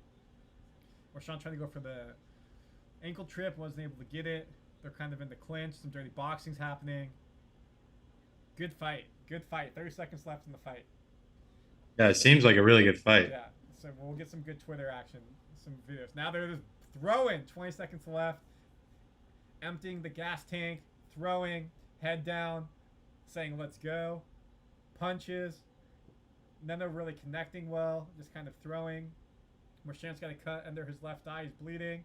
5, 4, 3, 2, 1, and that's the fight. Boston fans standing, cheering, clapping, stoked in the fight. Both fighters have their hands up, celebrating the fight. Probably going to Petrosky 2 rounds to 1.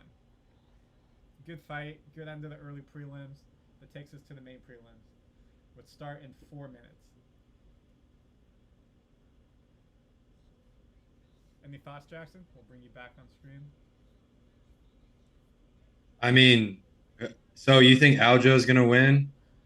I think Aljo's gonna win. I think it's gonna be very similar to the Cejudo fight. Aljo's gonna be able to control the control the game on the ground, take him down, hold him down there, and win off of points. I say he probably wins 4 rounds to 1. I don't think O'Malley will get a knockout. I think the only way he wins is by knockout, but I think Sterling will do a good job at staying out of his range to not get punched super hard. Yeah, he has to do that because I don't know. I'm not sure like how O'Malley's gonna do when Sterling gets a hold of him. Like Sterling's so strong, and if he gets him in like that leg triangle, like he did with like Peter Yan, I'm gonna be worried. I agree. If you're watching, comment your thoughts. Who do you think is gonna win that fight, Sterling or O'Malley? Now, I think O'Malley first round KO. First round KO. Do you know what the odds are for that?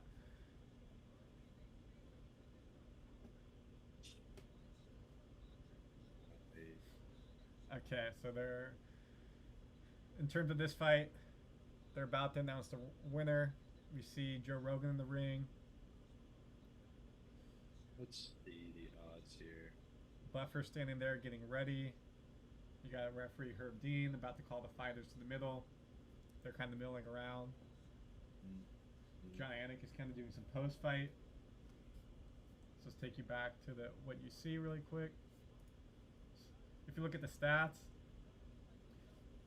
because of that third round, Marchand actually got more total strikes, more strikes landed, more significant strikes.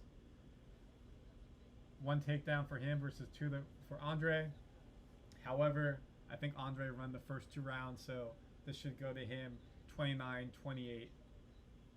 29-28. 29-28. Your free meeting will end in 10 minutes. Okay, I may lose you in 10 minutes, Jackson. I'll bring you back in. Okay. Let's see. Where is this at? Trying to find so they're it. about to announce the winner. Let's listen in.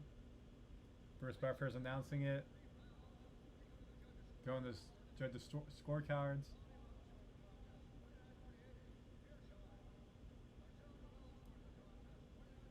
Oh, it's going to a split decision.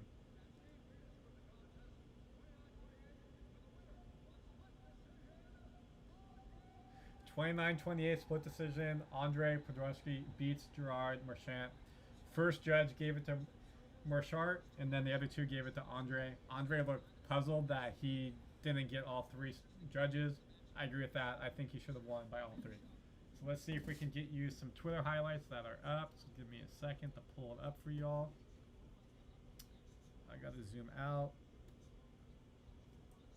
I mean, it's favored to go under 3 rounds. So. For Sterling O'Malley? Yeah. That would make sense to me. That says anything about a knockout first round. Okay, let's pull up.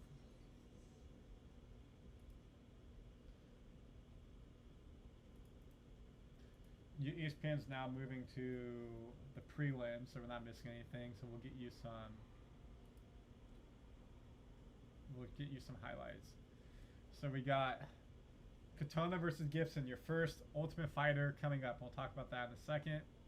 Here's the punch. Bichalski found the button there! Oh! Bichalski found the button there! One of those big punches connected. Yep. And now he's mounted. That one was straight. Bichalski threw it straight, he heard it. I need to do one thing really quick. I need to do a second screen capture because I got it up on the screen. So give me 1 second. Jeez, he just got right on top of him and just started hitting. Yeah. I'm gonna name this Jackson. I want to do a second screen capture. I need a third screen. Mary, come buy me the third screen. Twitter. Okay. I need to do window capture. I know I want to display capture. I want to do my other screen. And I want to bring in Twitter so I can check it out. No, I need to make Twitter much bigger now. Okay, that's better. But now I need to make this smaller. Learning on the fly. Let's go. Okay. Excuse me. Oh, that's all. Oh, really? For indulging me with IT. Okay, so now if I fade my Put on screen, his. this Get will it. look better. All right, so let's do this again for y'all. So now you'll be able to see the full thing. I apologize. Here you go. So this was the first. Petrosky found the button there. One of those big punches connected. Yep. Now he's mounted. Dude, that kick. Straight. Petrosky threw it straight. He heard it. Mershard up on a hit. Trying to survive. Woo! Oh, Mershard got him in the Iranian He- single. Great job by Gerald. Man, he caught him. He caught him pretty good on That sound of that right there. that. And that's Goodness. with gloves on, which is crazy. Oh man, So those are elbows to like back of the head. here's the end of the fight. And then after the end of the fight, Great round to Gerald. And Petrosky. we're moving on to the early prelims. Now we're on to the prelims. So we'll be able to preview that in a second for you. Anything else noteworthy from UFC 292? Let's see, UFC 292. I forgot Chris Weidman was on this card. Yeah, he's the headliner of the prelim, which I kind of like. It's like last card when they had who did the retirement fight? Oh, what's his name? Like Robbie Lawler, Robbie like they Lawler, did with. excuse me. Yeah, you get your own slot. You're on network television, and then so it's cool to see Weidman. I know he would rather be on the pay-per-view, but it's cool to see that. So now we can go into In like 3 years, so it's been a while. It's been a while. So let me do this really quick. Let's reset for the new hour. So if I go to Bigelow Box 2, I go to Watch Party Logo, cut. So welcome to, what's on here right now? Oh, I got Jackson on here? No, I got something on here. There we go. Welcome to the UFC 292 Watch Party. Early prelims are now done. We're at the main prelims. We got 4 fights in the prelims. 2 of the 4 fights are the Ultimate Fighter finale fights, and we're going to go into those first, or the first 2 fights. Then we got Gregory Rodriguez versus Dennis Tuleman, and then Chris Weidman versus Brad Tavares as your main prelim headliner, and I'll take you into the pay-per-view. We are here to talk about the pre-fight, we'll commentate the fight, and then give you analysis after the fight.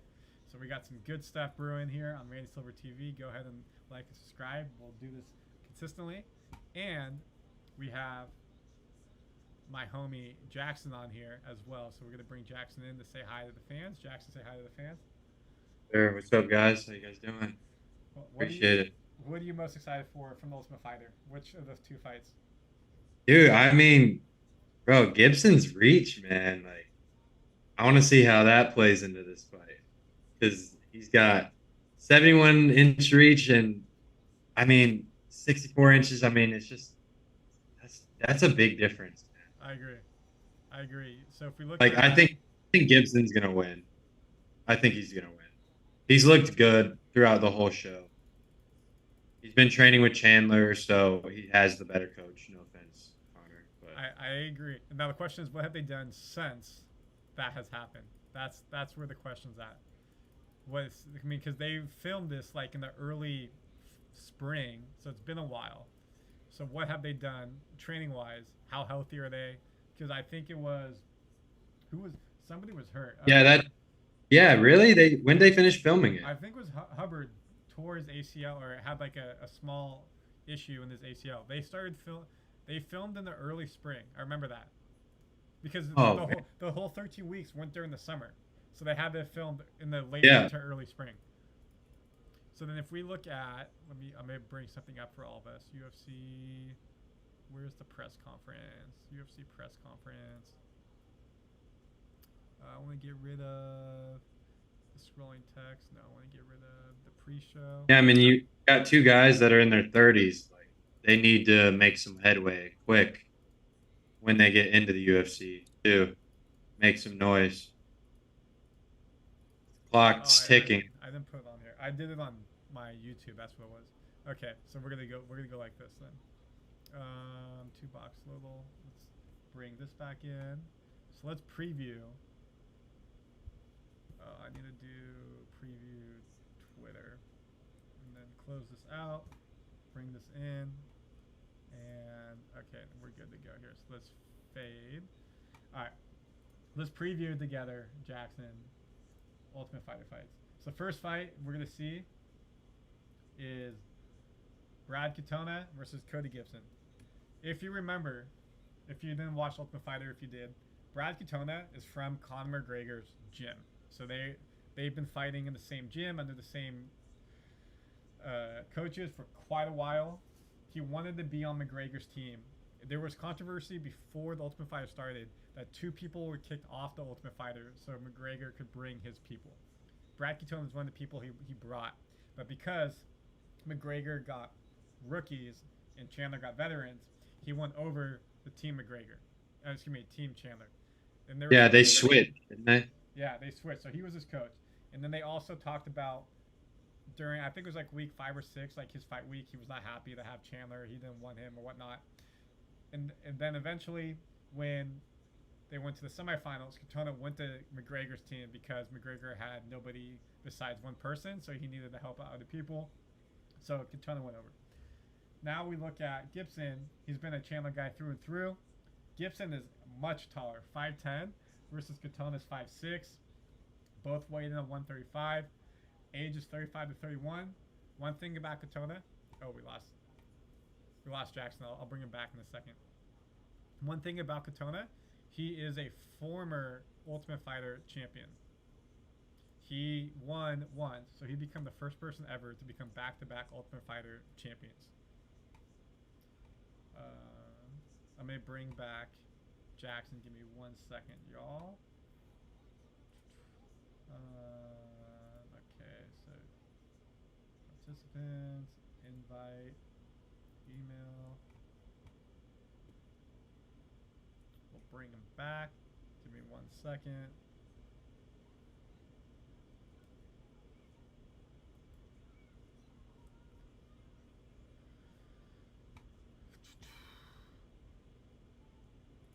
Okay, bring him back.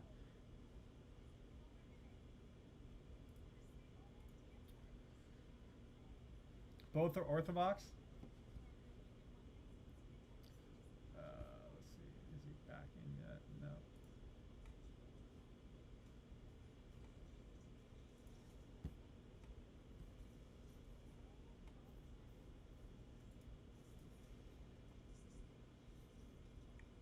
One second, let me make sure all squared away.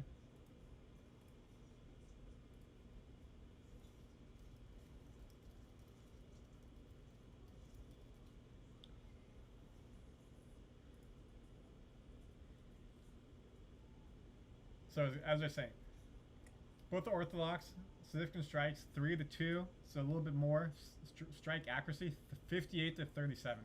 That's a big advantage. So this means that he's really able to punch more, but also on the more punches, he's more accurate. So it's extremely impressive there. Then you look at the advantage for the takedowns, 1 to 185, pretty even. Takedown accuracy, 22 to 38. Nothing crazy here. If you want to break it down a little bit farther,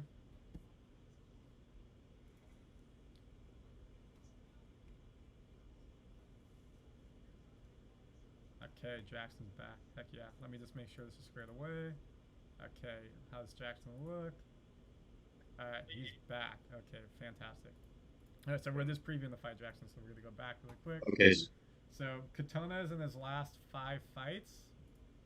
He's won all 5. Obviously, he won 2 on the Ultimate Fighter to get here. And then before he was on the Ultimate Fighter,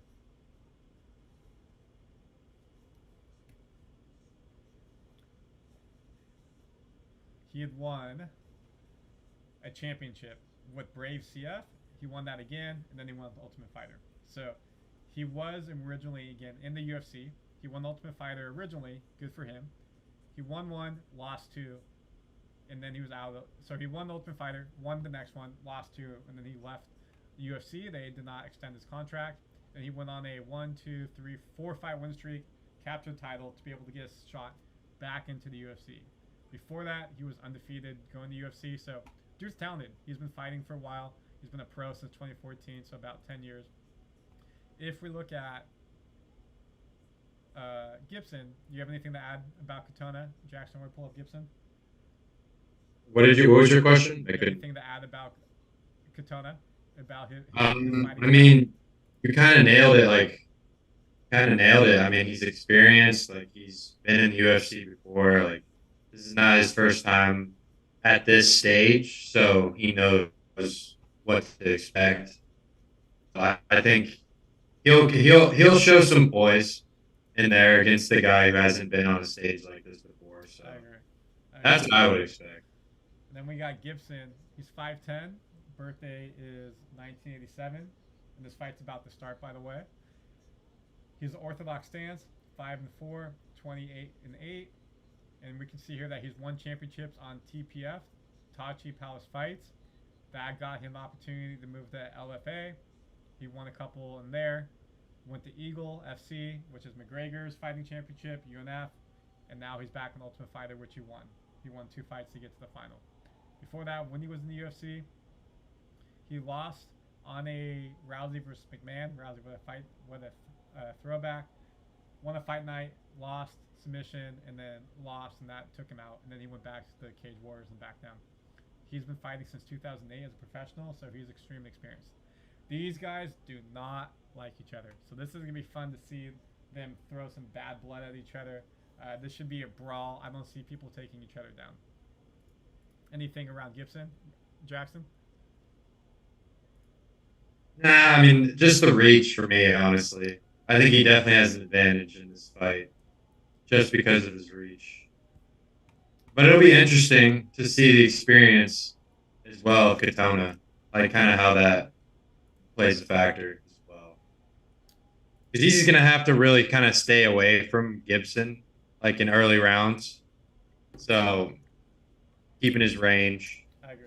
And making sure he's not getting hit. The fact that both have been in the UFC, they both fought on pay-per-views before. Fight weeks shouldn't affect them. The butterflies, whatnot, their experience. They, unlike in the early prelims, where a lot of them have not been in the fight week before on the pay-per-view, they should be very prepared. If you look at the card, they're showing the crowd right now. Mark Goddard's the referee for this fight.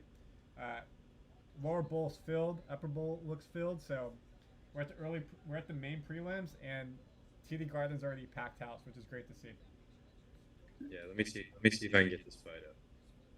All right, fight has started. We're gonna show you guys the stats here, so you have them. Really should be. Let me pull up the correct stats.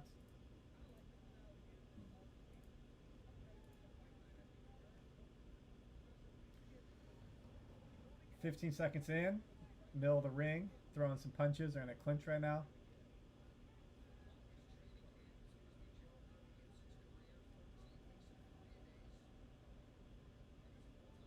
Good left hook by Katona. Katona's wearing blue pants while Gibson's wearing red. They're both wearing non-branded shorts. They're wearing shorts that say tough on the side. So technically they're not UFC fighters yet. They can't get the sponsorship money.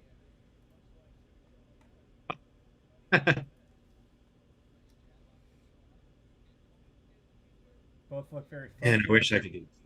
Say again? I wish I could do the fight. You can see Gibbs.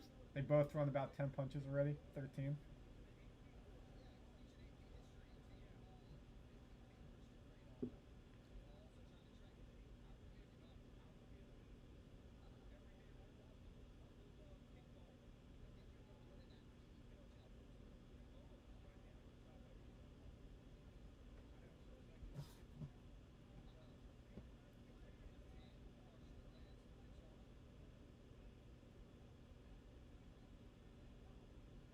Both throwing punches a minute and a half into the fight.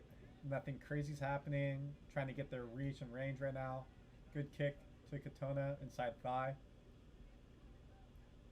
You can definitely notice the advantage here of Gibson being about 4 inches taller. You can notice the reach. Katona is really having to work to get inside to try to connect. In the Ultimate Fighter, Gibson did a great job at submissions to be able to move on to his next rounds. I think he won both his fights by submission, if I remember correctly. While Katona really was the power puncher and was able to win both of his by, I think, knockouts. Good punch by Gibson, connected to the right jaw. Gibson slipped, got back up. Now, one interesting thing, Jackson, McGregor's not here to support his boy. What do you feel about that? What? Why?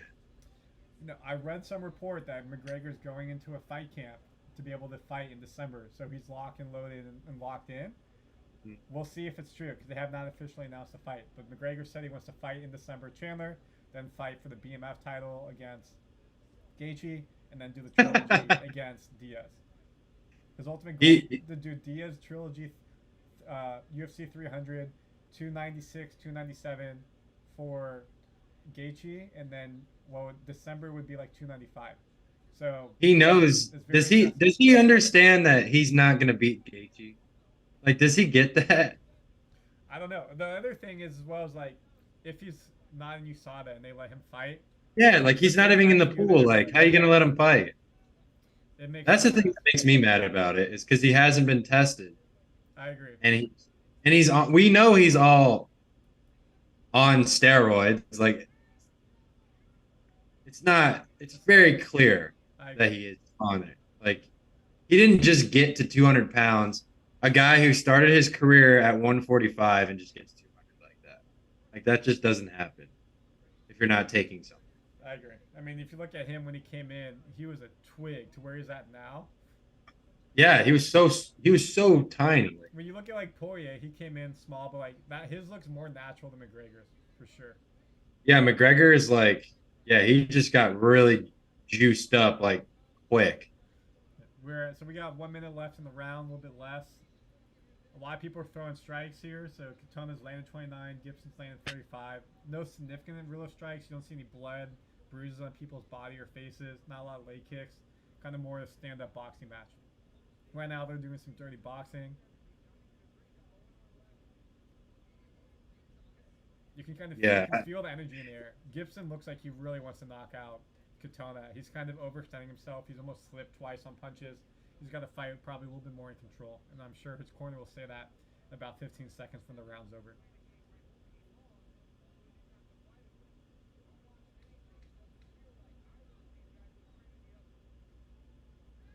Yeah, that'll be interesting with McGregor and Chandler. That'll be it actually happens. And the round one, Katona walks back to his corner with his hand up while Gibson is up on the cage catching his breath. If we look at the stats, 42 significant strikes landed for Gibson versus 36 for Katona. No takedowns. That round could have gone either person. Both had 88 total strikes that they threw. Ooh, I'm at 15% battery. That's not good. I might need to get rid of my second screen. If you guys are watching, welcome to the UFC 292 early prelims and prelim watch party with myself. And then we got my boy Jackson. We'll pull up right now for y'all. So you can see him. There he is having a drink. Are you able to get the fight? Got some Gatorade. Gotta hydrate. Hydrate for sure. So hydrate for the octagon. Have you been able to get the fights on yet, or no? No, but I'm about to get it though. Do you not have ESPN at your place? Well, my TV's not working right now, so I gotta get my. I forgot my YouTube TV password, so I'm trying to figure out how to log into it. Yeah, I always forget it, man. Do your parents have cable? No, they have YouTube TV. It's like all on the same. So the beauty is I just always forget it. Yeah, dude, that's my parents have cable, so I just use their cable login so I can get most of the channels I want. But yeah, usually I can watch the prelims. Like, usually yeah, well, the prelims are on ESPN right now, so if you can get ESPN, you should be good to go. I know. I have the ESPN app, so I should be. Right now we're on the second round. There's 4:20 about left in the fight of round 2. Most people are saying that on Twitter that Gibson won 10-9 the first round. I can understand that. He threw a little bit more strikes and landed more.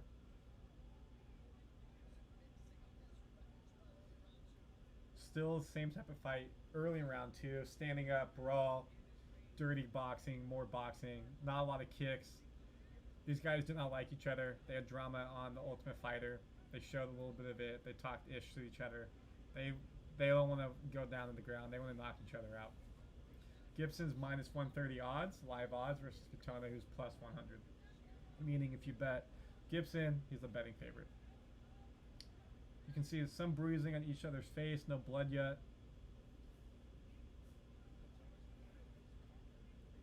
If you're watching, comment your thoughts. Are you guys watching the fights out there?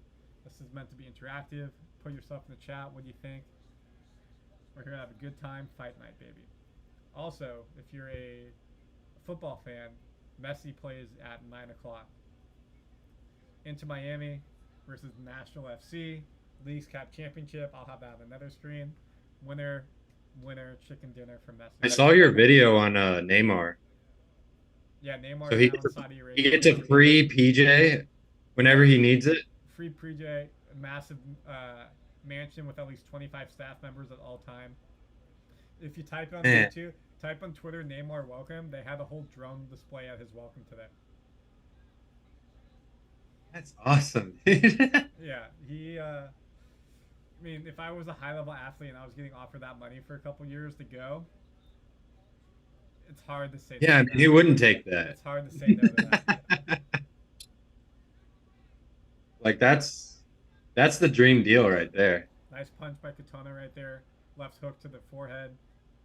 Kind of rocked Gibson's head back, but nothing crazy. Some dirty boxing. This is very much a boxing fight, standing up here in the middle. Again, stay here. We'll show you all the highlights after. ESPN copyright issues can't show the fight, but we'll go on Twitter after and show you the highlights that they post up on Twitter and analyze it. And obviously, as you look at the screen, you can see the significant strikes that are happening.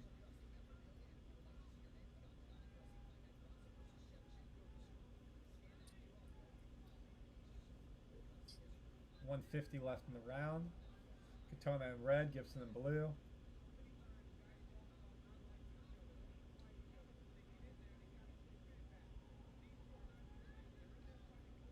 They are fighting a lot. 150 strikes in almost 2 rounds is a good amount already. These guys are out here throwing. Really? Holy, that's a lot. Yeah, 75 landed by Katona, 95 landed by Gibson, and you can look. Most of them are the head. These guys are trying to go for the headshot KO. Going for that finish. Going for the finish. Trying to seal the deal.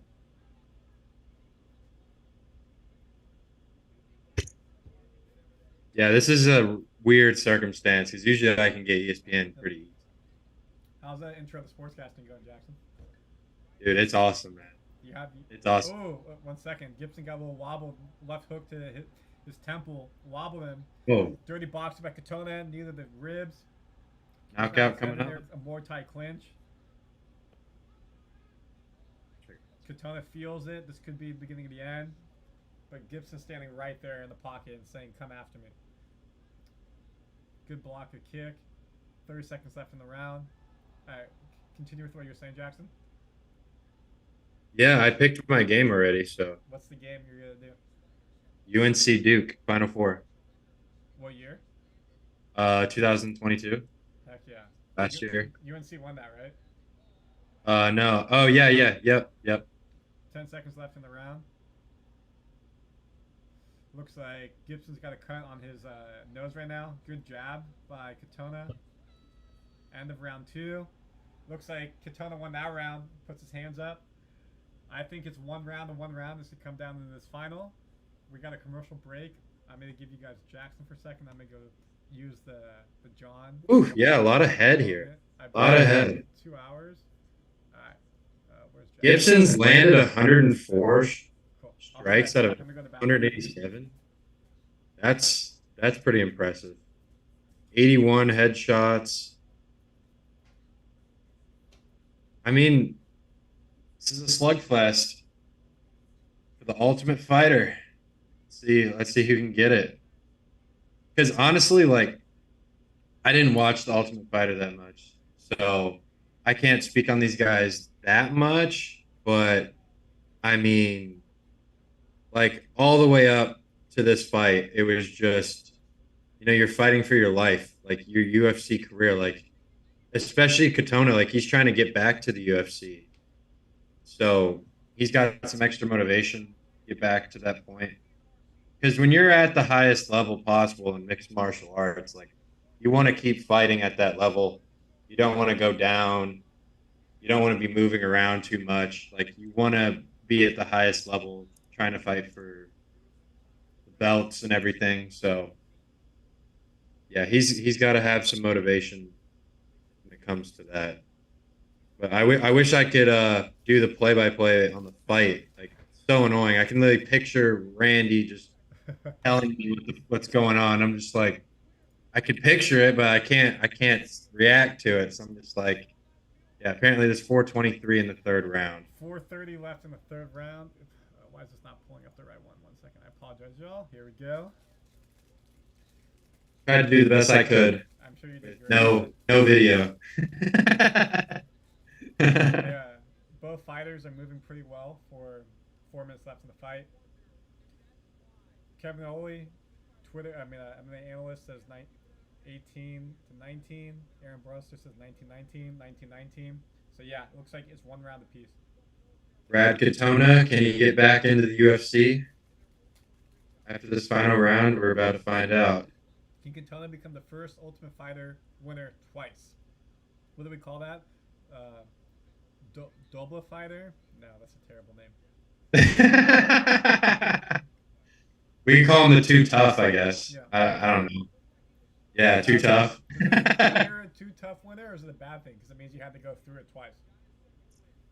I mean, it shows resiliency. Like it shows you never gave up on your dream to get back to the UFC. So shows some dedication for sure. I agree.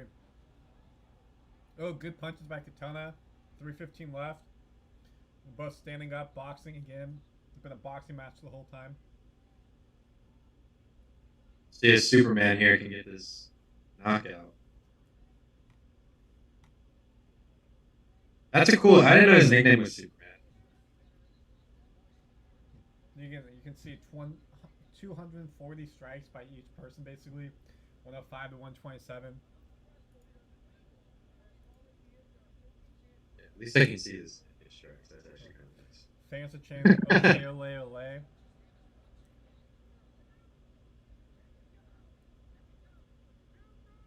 Two minutes left in their fight. He's landed 100 head punches. Yeah, they're gonna be a little black and blue. You can already see that both their noses look a little red. Gibson's like nearly 50%. Gibson's just on coming punches up to the on, head. whoa! Good hook by Gibson. Both guys are throwing. They're not backing down. This is it. This is for all the marbles. A chance at a UFC contract round 2. You're gonna want to continue to fight for it.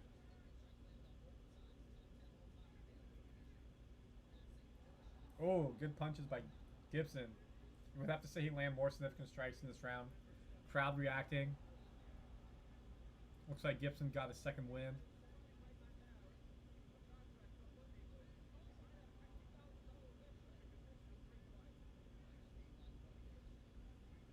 .130 left. Getting to the end. Both are standing in the middle of the ring, throwing, some dirty boxing, some more tight clinches. You can see that 2 takedown attempts by Katona, really. They have not tried to go down. They wanted the brawl.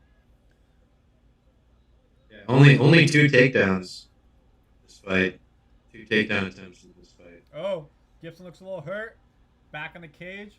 Katona's letting loose. Gibson's doing a little rope-a-dope. Oh, and he comes back with an uppercut. Misses. Katona shrugs like, what you got, bro? 1 minute left in the fight. 1 minute. These guys are leaving it all in the cage. Feels like a Forrest Griffin versus Bonner type of fight. Just leave it all out there, but not obviously. They don't want to leave here without a contract. You got family, friends in attendance supporting. This really could come down to the last 30 seconds. If someone can get a takedown here, they may win the fight. Katona looks like he's got his second win now, putting his hands up, saying, "What the heck? Let's go." Well, let's see. I want to see this decision. 30 seconds left.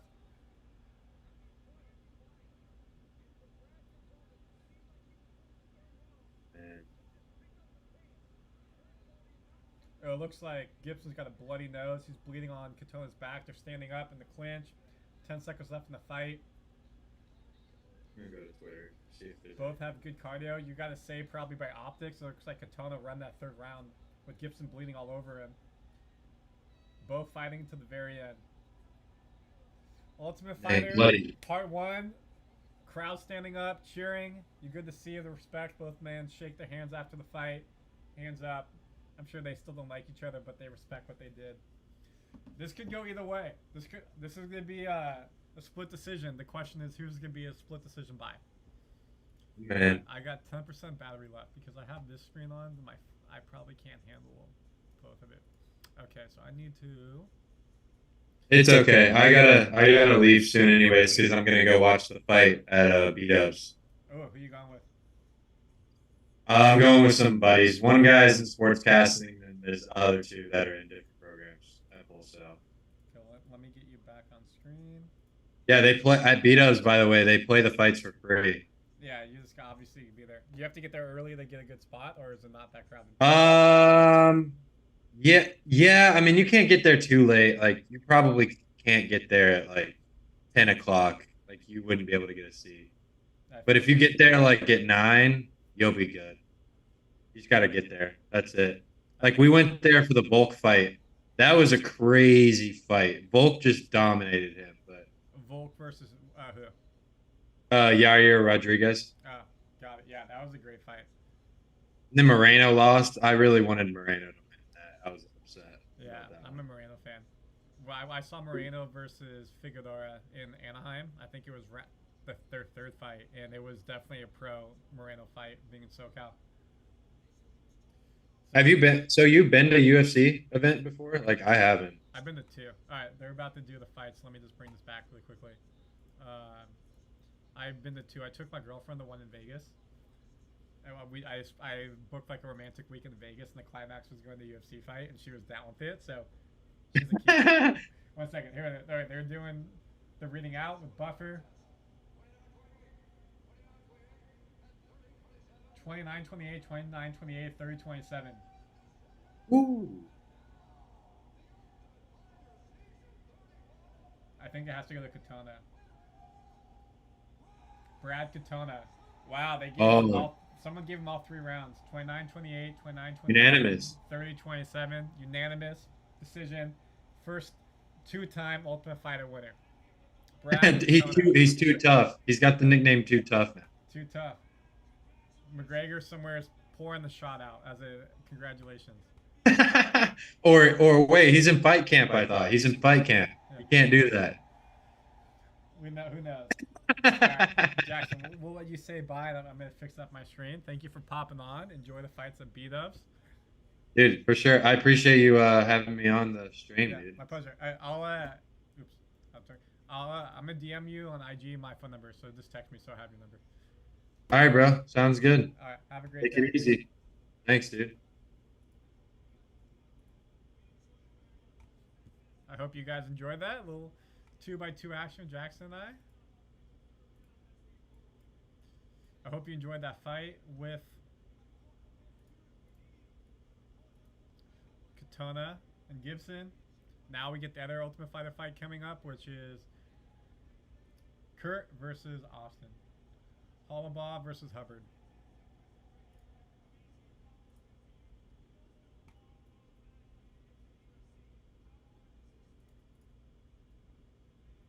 Katona becomes the first 2-time Ultimate Fighter winner ever.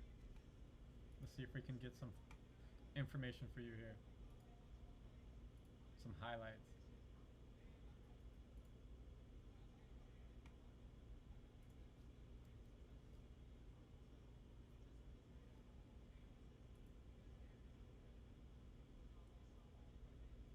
There you 29-28, 29-28, and 30-27 for the winner by unanimous decision. And now, the Ultimate Fighter Season 31 Bantamweight winner, Brad Superman Katona! There's your Ultimate Fighter winner, Brad Katona. McGregor's coaches are there, but not McGregor. Hopefully this means that he's in fight camp. Let's see if we can get you a little bit more. Comment your thoughts. What do you think of that fight? What do you think Ultimate Fighter season, everything around it, and so much more. There he is, holding his trophy. Congrats to him.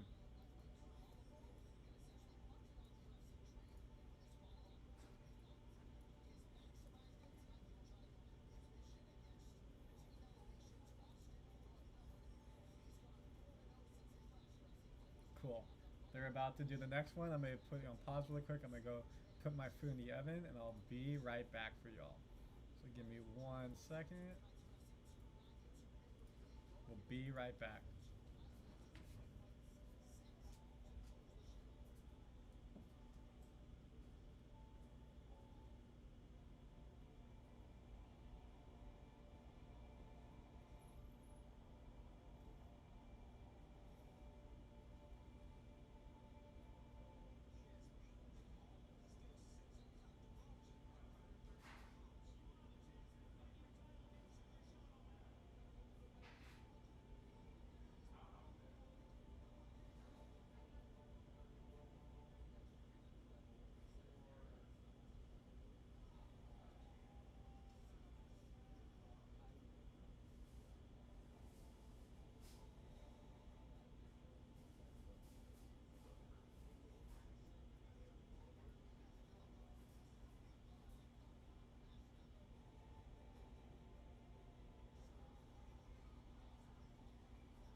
Alright, y'all. Excuse me, I had to go put some food in the oven.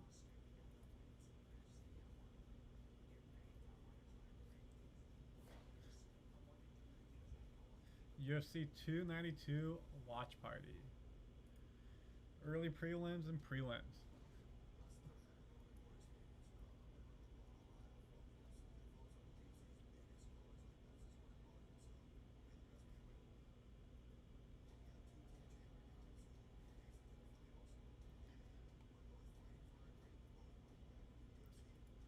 We're now on to the second fight, which is the other main event from the Ultimate Fighter as the finale here for the Ultimate Fighter. Let's give you the recap. Hopefully my computer doesn't die. This is killing the computer. Where are my things? So let's share the screen. Give me a second. Let's do a screen capture.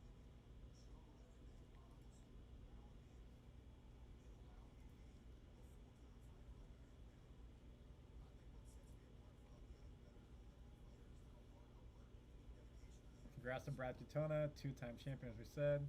Now we're on to Hallbaugh versus Hubbard, 27 1-0 contest versus 16-6. Okay. Set a timer for 32 minutes. The lightweight finale. I'm not sure if McGregor's there. I mean, I know McGregor's not there. I haven't seen Chandler post anything or be rare. You would hope that he's there because his fighters are there. That was a good fight. So now we got Hallbaugh versus Hubbard. Hallbaugh's 5'11 versus Hubbard's 5'10, both 155. One's 36, Hallbaugh versus Hubbard's 31. Their reach is very similar. Hubbard's 71 versus Hallbaugh 70, both are orthodox stance. Significant strike, 56 to 53, about even. Takedown advantage, 1 to 1.3, pretty similar. Takedown accuracy, 37 to 61. So you have to say Hubbard's takedowns are better. He's able to get them down. Both second-time Ultimate Fighter. If we look at Hallbaugh's fight history, he's been fighting professionally since 2011. A long time. He started his career 1, 2, 3, 4, 5, 6, 7, 8, 9, 9-0. And a lot of the small promotions. Got in the Strike Force. Strike Force got bought by UFC, so he became in the UFC. Fought it. UFC pay-per-view Jones versus Sonnen. What a callback. So he's already been on the pay-per-view before, obviously on the undercard, but got to really understand that. Then was out of the UFC, got back in through the Ultimate Fighter. Did not move on. Got on Dana White Contender Series. Then got into UFC. Was on 2 pay-per-views. Cormier Lewis, Namajunas, versus Andrade, and then was let go, and now back Ultimate Fighter. So he's had a career and a half. It's very impressive to see what he had. You'll recognize the name Shane Burgos. He's now in the PFL. He's on a 3-fight win streak. He's now facing Austin Hubbard.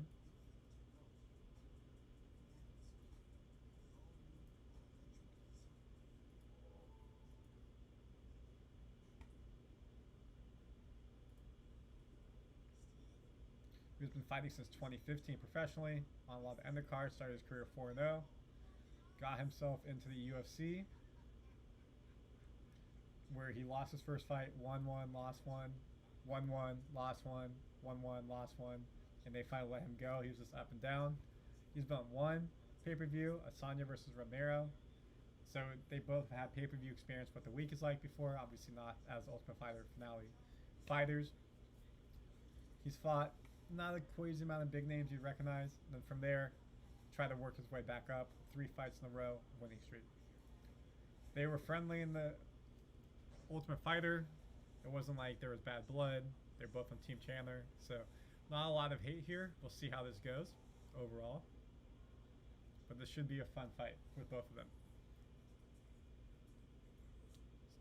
So let's share again.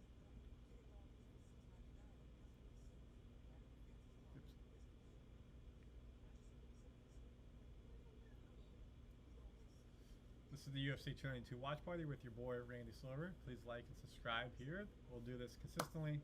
Talk about the UFC, have some fun, some analysis, some pre, some post, everything. First time streaming, and we're having a blast. Austin was here earlier. We talked a lot of UFC. Now we're moving on to the prelims. Had our first prelim where Kurt Katana is now let me pull it up. Katana won as the Ultimate Fighter for the bantamweights. Now we move on to the lightweights.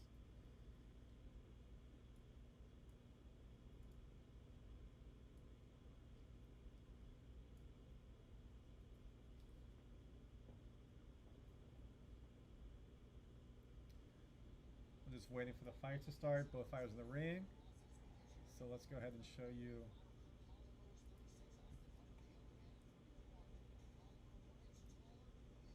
card.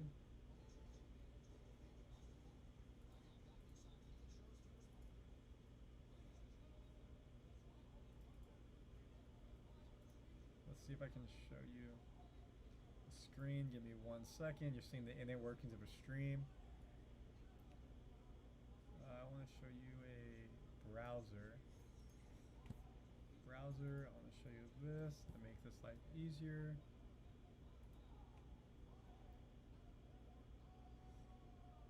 They're just doing their intros right now with Bruce Buffer. He's introducing both opponents.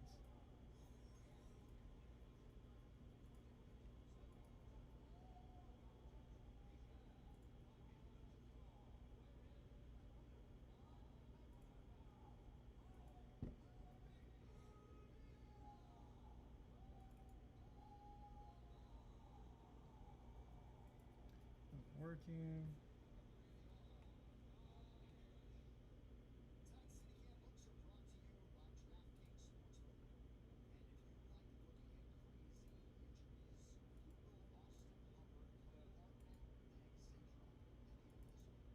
It's not. Alright, we gotta do this.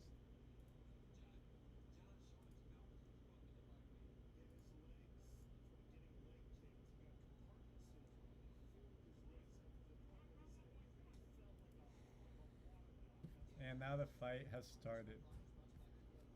So I'll have this up for you all again.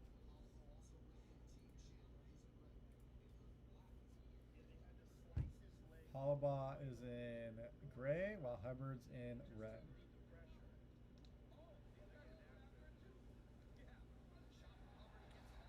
Good shot by Hubbard. He takes him down to the ground. 30 seconds into the fight.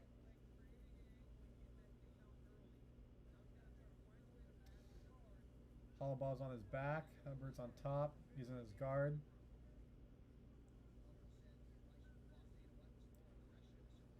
Some good elbows from up top. Nothing crazy landed.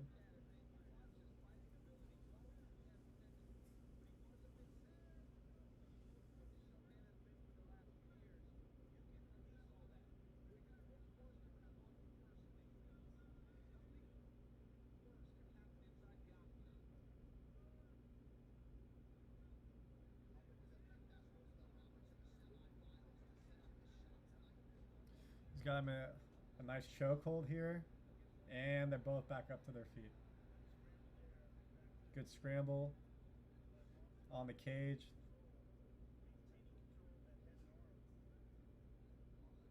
They're doing a good job of maintaining control.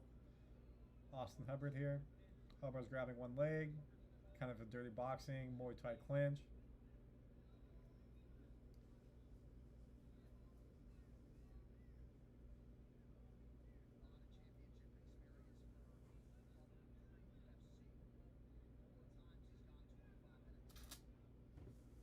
Now they're back into the octagon. 2 minutes left, 3 minutes left in the round. Throwing some punches. Again, this is the Ultimate Fighter lightweight finale. Hollabaugh versus Hubbard. Both were on Team Chandler. I don't see Chandler in the crowd or anything of that nature.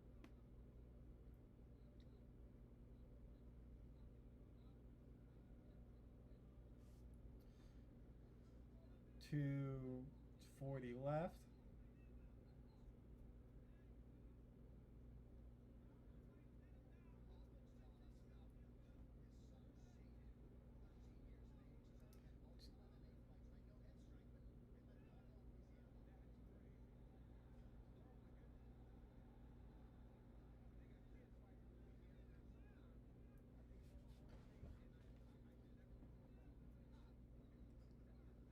both in the middle of the cage, around the monster sign, kind of feeling each other out. Fake knees, punches. No crazy significant strikes yet. You can see the total strikes are about even at 20. Both have thrown about 60 strikes. High output.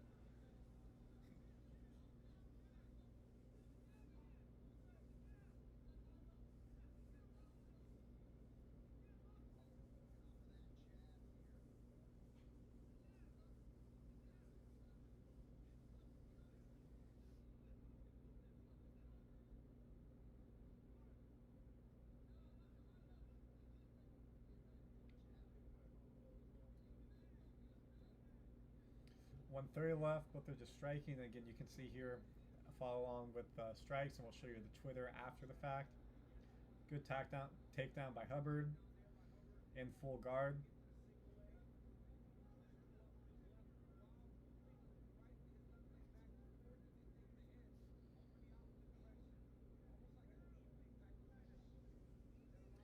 Around the cage, Holloway's putting his back on the cage, try to get up.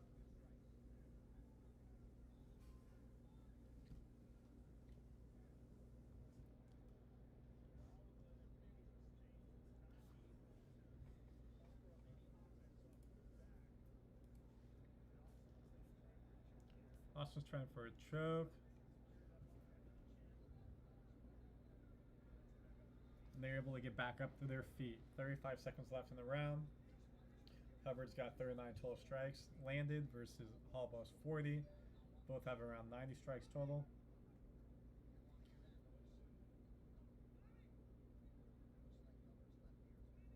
Now it looks like someone's got a little bit of blood on them. I can't tell where it's coming from. You know, both do have cauliflower ears, so maybe something popped up, but their face looks pretty good. Hubbard tried to go for a sweep, and he missed it. 10 seconds left in the round. 4, 3, 2, 1. End of round 1. Good round. Good action. It looks like it was Hubbard who had his ear cut. Let's just double check the stream really quickly.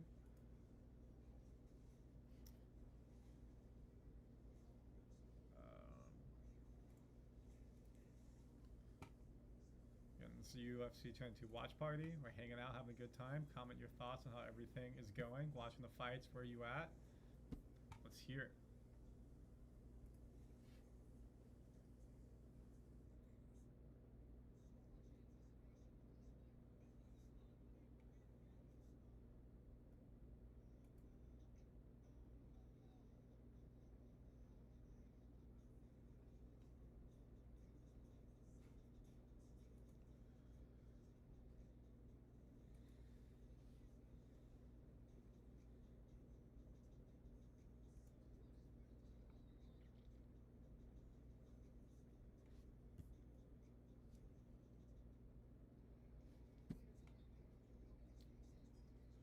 Okay, we're back for round 2.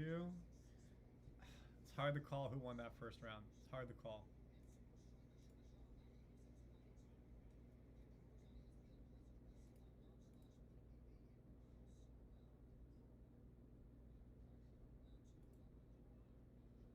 Okay, let's bring it back for you.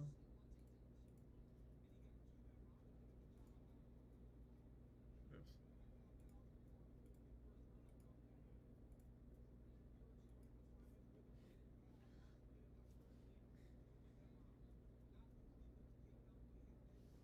.30 seconds in the round, still standing up. You can see that their stats are very, very similar.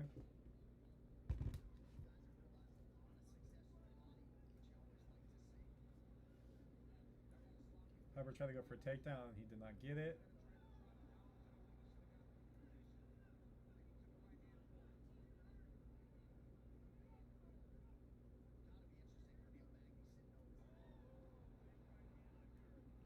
Kurt with a good right hand.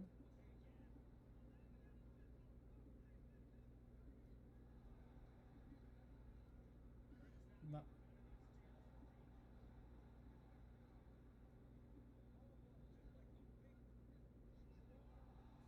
Oh. Hallball with a good punch. Hubbard goes down.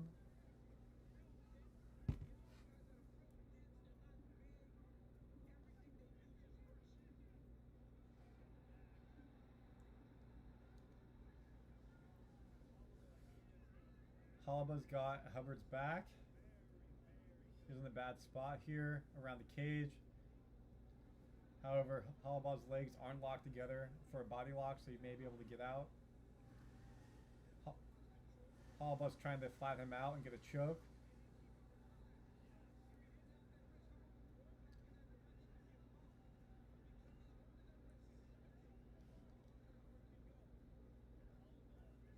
He's trying to get under. Nope, he's not. Now he's putting some ground and pound on him. He's on top. He's past his guard. You can see the ground control is really going up for Halaba now. On top. Hubbard kicked at the legs. Used the cage to kick at the leg. He rolled out. Ooh. Good sprawling by both. Good transition to the triangle by Halaba. He's got him locked decently well. He needs to be able to pull his head down. Tap. Halaba is your Ultimate Fighter champion. He got Hubbard the tap. Was able to get him in the sprawl, in the neck choke, in the triangle, tap. First submission win since 2016. We'll be able to show that for you guys. Let's see. Give us the Twitter. Let's refresh for you. This means Halaba is now back in the UFC, while Hubbard unfortunately lost in Ultimate Fighter finale.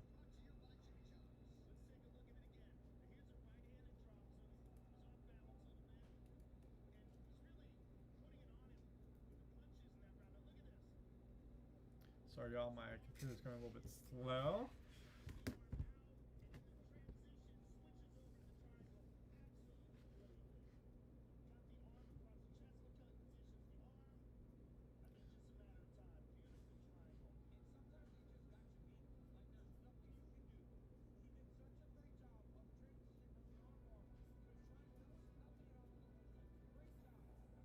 We'll get this going for you in a second. Let me pull this off for you all.